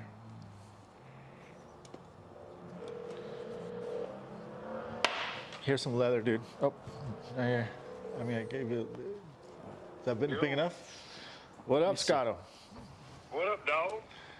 So you're on speaker, obviously on YouTube. So what's your suggestion, dude? We're gonna probably use some leather right now, just to see if we can get moving. Get a little bit bigger piece. There's no slots in that brace, huh? No, you got one tiny little slot, like it's micro hole, dude. You know what I mean? Yeah, Yeah, it's so, I mean, it's so stretched. It's any more glue pulling, I feel like. I mean, the only thing I would do is, you know, when on those crowns, Yeah. I would kind of spread out, not hit on top of them or close to the dent. I'd kind of go further on the outside. Yeah. Just, you know what I mean? Yeah. The release. But I thought there might have been a slot in the brace you could get a sharp tool on it, but that obviously you're limited. No, yeah, we're limited, and that's one of the things we said on this repair, that this is the one that we knew that was going to give us the trouble. So what we're doing is we're putting some leather on top of this this hook, you know, that whale tail. Yeah. You know what I mean? The one the blend one, and then hopefully we can get some metal movement and see what happens. So Yeah. you know. You guys probably need some lunch too and regroup, you know? That's what we're going to do in a little bit. So yeah. Well, I appreciate you giving me some thoughts there, dude. I knew Scotto, you're on the same page as us, dude. So that's exactly what. Oh yeah, it's coming out great, dude. You guys killing it. Yeah. All right. Well, Thanks, I Scotto. appreciate you chiming in, and then we'll holler at you later on, dude. Okay. All right, Scotto. Later. All right. So that was Scotto, you guys. You guys probably heard him right there. Heck yeah, man. Boston. Super good tech, RPM. What, you got a little sticky icky? Sticky icky, man. You think that leather's going to be big enough to, or is it going to be thin enough to get in We're there? in a sticky situation. You want me to put it on? I don't have no gloves on. So. That's okay. I'm gonna change the gloves right now, but just want to make sure it gets on there good. I'm running out of glue here, so I think there's enough though.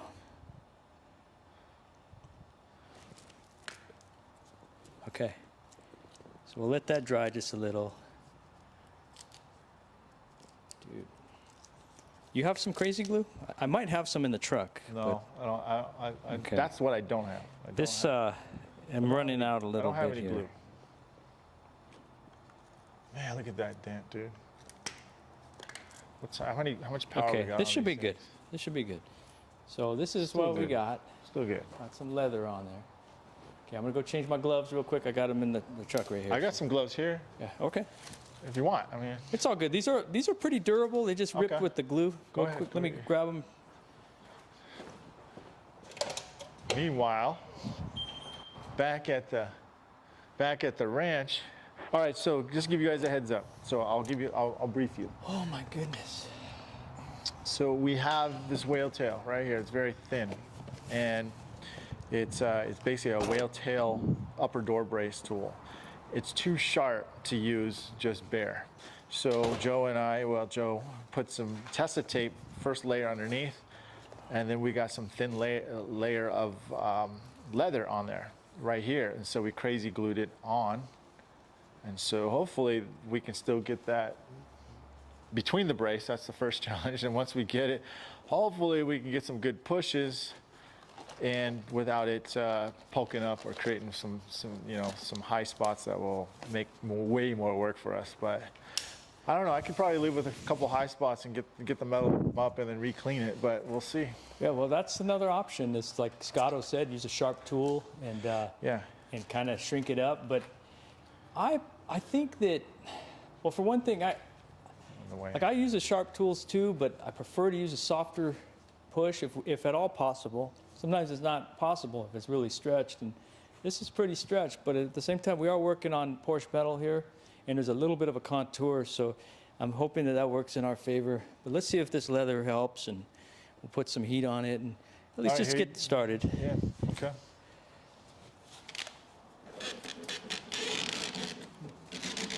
Try not to burn the rubber. In a minute, I might use leather. See, every time we say these things, it's something. It's happened to us. Yeah, exactly. You know what I mean? Yep. Trying not to burn the leather, trying not to break the window, trying not to bust paint. That means that we've done it before. Yeah, a lot of things can go wrong, you know, and we're trying to keep that at a minimum. What did I do with the tool? Oh, right here. You got it. I got it nice and ready for you. Ready man. to go.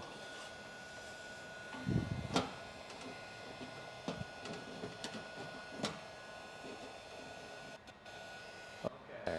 You see? I can see. Yep. I'm adjusting the handle so we can get some good leverage, optimal movement. That's great. You can get up there though. Huh? Yeah.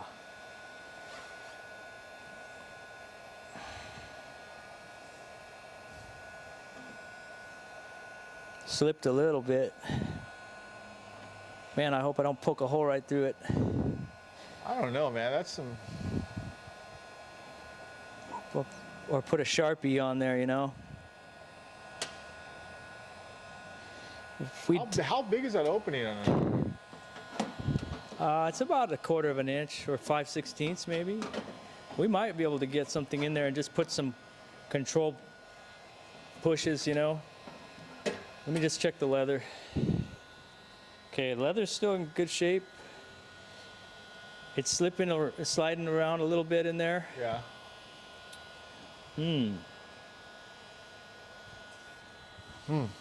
Let me do something else. Here's another little trick. Put tape on top of that? Tape on top of it and backwards. So it's adhesive. So the sticky part sticks to the panel. So, because it's sliding around a little bit. I'm trying for these first couple of pushes, it's so crucial to get them right. And it is. You're 100% right. So I'll try and do this on the camera right here. I'm not sure, but I'm going to. I'm putting it on backwards. Okay. Try not to get my glove in there. It will hold at some point. Hey Joe, just in case, I mean, maybe we might be able to get like something more normal in there, but I've got some of these too. Okay. Great. Okay.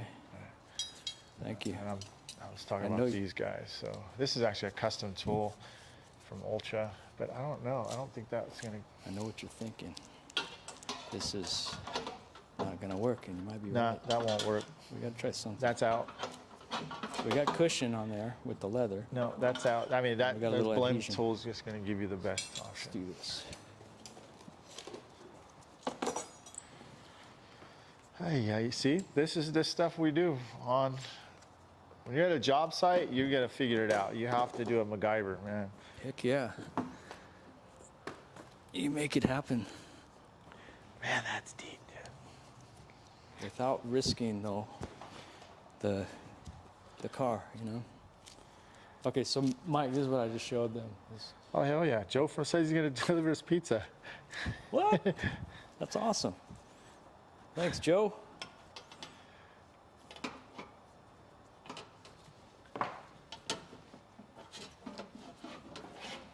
So what I was showing them is I put tape on it backwards. Yeah. So it's tacky. Okay, to keep it in place. Look at you see, I see that. There's pretty good. I mean, I know what you're thinking. It's really thick there, but thank goodness there's enough room to get under the brace, or at least we're going to try right now. So, yeah, there is. Let me put the heat gun back on. Do you think it's gonna be too sticky? Maybe. You and I. Man, look at the torque on that, dude. Boy, that sucker doesn't want to move. I'm just trying to get 1 or 2 or 3 good pushes to release the center a little bit. We might end up going to just a sharp tool. I prefer not to.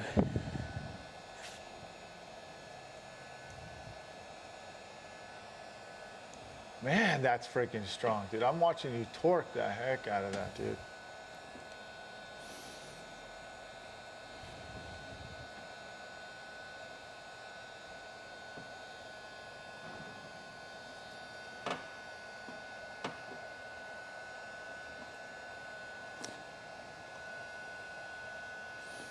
I don't know, Mike. No? You don't know? It's not going to work, no. Dude, I think. It's just, well, my concern is that when we push hard enough that it's going to slip and just do, you know, some damage to it. Can you mind if I try? I Go just want for to see it. what Yeah, you feel. yeah, Exactly, trying to get the feel of what you mean. Let me put that suction cup.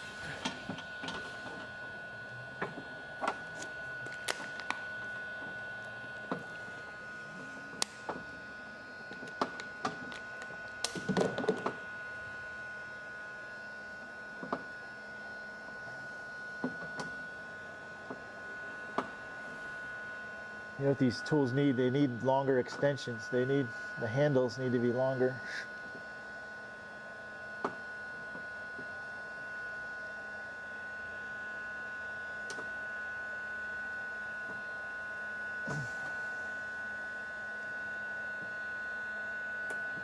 I'm getting to move, Joe. Awesome, dude.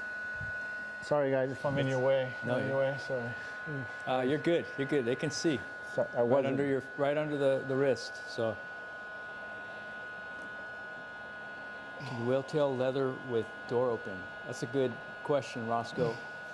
Yeah, I mean, that would be another way to get leverage. Oh, shit. That's what I was trying to avoid. Okay, what happened? Nothing. Nothing? Okay. Thank God. That's a. But harsh that's the way. Okay. See. So Go ahead. let's read some comments here.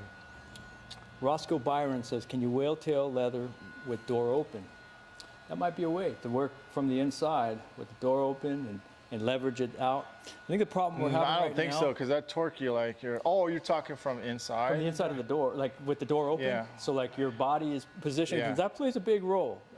You know, it's like when working on a tank. This is kind of like working on a motorcycle tank right now. You know, like the body positioning, and sometimes it makes all the difference. And that's a good point. We might do that. I think the problem we're having right now is the whale tail is just, it's got too much movement in there and it's kind of slipping around. Let's see here. Oh, 023. Put it on. Yeah, don't think the leather will hold Put it up. on It's camera holding. 2, please. Camera 2, okay. It's holding so far, but you could be right. Let's see here. The man, Texas, thanks for doing this live. Well, thank you for that comment, sir. Appreciate that. Can you whale tail? Okay. Joe, it's working. It's just. Matt Armijo, check the door, Mike. Is there a factory hole behind the door boot when you open the door? I think, do you mean in the brace, Matt? Because there is. It's a very small one. It's a 1/4 inch, if that's what you mean. And we can get a tool in there, and I think that's what we're going to be doing, using a thin, like a, whatever we can fit in there. It's going to be a little bit sharp. It's really crowned out here too, so. Maybe able to get a long thick rod along the brace channel. Maybe. Thanks, Jonathan. Jonathan Rigetti says, "Great job, guys. Keep going." So we're gonna keep going. We'll get it out. We're gonna figure it out. We're just trying to do it in a way that's not gonna damage it. I think. Oh, this thing busted, dude. What busted? This handle. The handlebar broke? Yeah. Uh-oh. So. That's hard. Love blem tools. I love everything, but this is one of the reasons why. One of many reasons why I cut this off and I put the octagon on, or I'll put the Anson or the A1 hub on, so I can put my own handle on it, because the gear broke inside of here, dude. See? So it's That's probably what we heard snap, huh? Yeah. Damn, dude, you're an animal. You busted that. So that was one of our best tools. I mean, this is. It's okay. I'm gonna see if I can. I've got an idea, brother. What do you Because think? we could go with the sharp tools, and like Scotto said, and some guys are geniuses with that. You know, like Shane Jacks, sharp tools, man. He'll get that thing like. Well, I mean, I think we had a shot. It was starting to move. I don't do well with the sharp. I use sharp tools. I do. Well, how do you need a sharp tool on it? but- That On this one, I think I'm gonna destroy it, because I almost want to get the camera and show them the hole that we have access. We do have access in that brace, and maybe I'll do that. Let me just show so that they see what we're dealing with. And I have an idea, Mike, that might be. we were getting. At least I felt like I had a chance, dude. So. Yeah, it was moving. And that hole looks like it's maybe 5/16. We might end up taking that rubber off, like. One of the guys said, boy, okay. So one of our tools broke. That's just the I'm actually gonna. day in the life, dude. Yeah, bummer. Oh my goodness. And don't let that deter you from buying this tool. This tool is still a hell of an excellent tool. You're very rarely going to be cranking on something this deep, this stretched. But Yeah, it just came loose inside of here. The gear looks fine. It's just whatever's in here undid, but oh well. Do you have a grinder in here? Yeah, right there. All right, cool. All Yeah. right. So why don't we regroup then, and then we'll Okay. come back. 'Cause Okay? I have an idea for this. Okay. And I think, well, I carry these little, just some 5/16 bar stock. No, I'm sorry. It's 3/16 bar stock, right? It's a rod. And also my microwave, the freaking springs, the torsion springs break on it, you know, every couple of years. So I got to replace them, but I keep them around just in case. And these little, it's like 3/16 rod, or maybe Yeah. a little less. What we can do is we can chop one up, we can bend it, and so that it fits perfectly behind here, and use the heel of it with some Tessa tape on it that might get us in the hole there, and then leverage Oh this yeah, enough okay. with The some heel would be extreme actually heat on pretty there, good, yeah. and then kind of like a mini stand liner tool. Okay. Well, Okay. we're gonna regroup. So we're gonna let our mics get charged because we don't have any. We can't charge the mics at the same time as we're talking. Well, I knew there's gonna probably be a couple series right here, but we guarantee we're gonna come back. We're not gonna work on this dent until we start showing it and shooting again. So we're gonna break for lunch for an hour. We'll come back on here live again. So stay tuned. I do appreciate you guys' patience, and our next challenge is that one, and then once we get through that one, it'll be downhill. So let's hope for the best. We'll talk to you guys soon. I really guys. appreciate you guys watching. We'll hopefully see you right back when we come back, all right? See you guys. All right. Keep them on their edge, man. On the edge.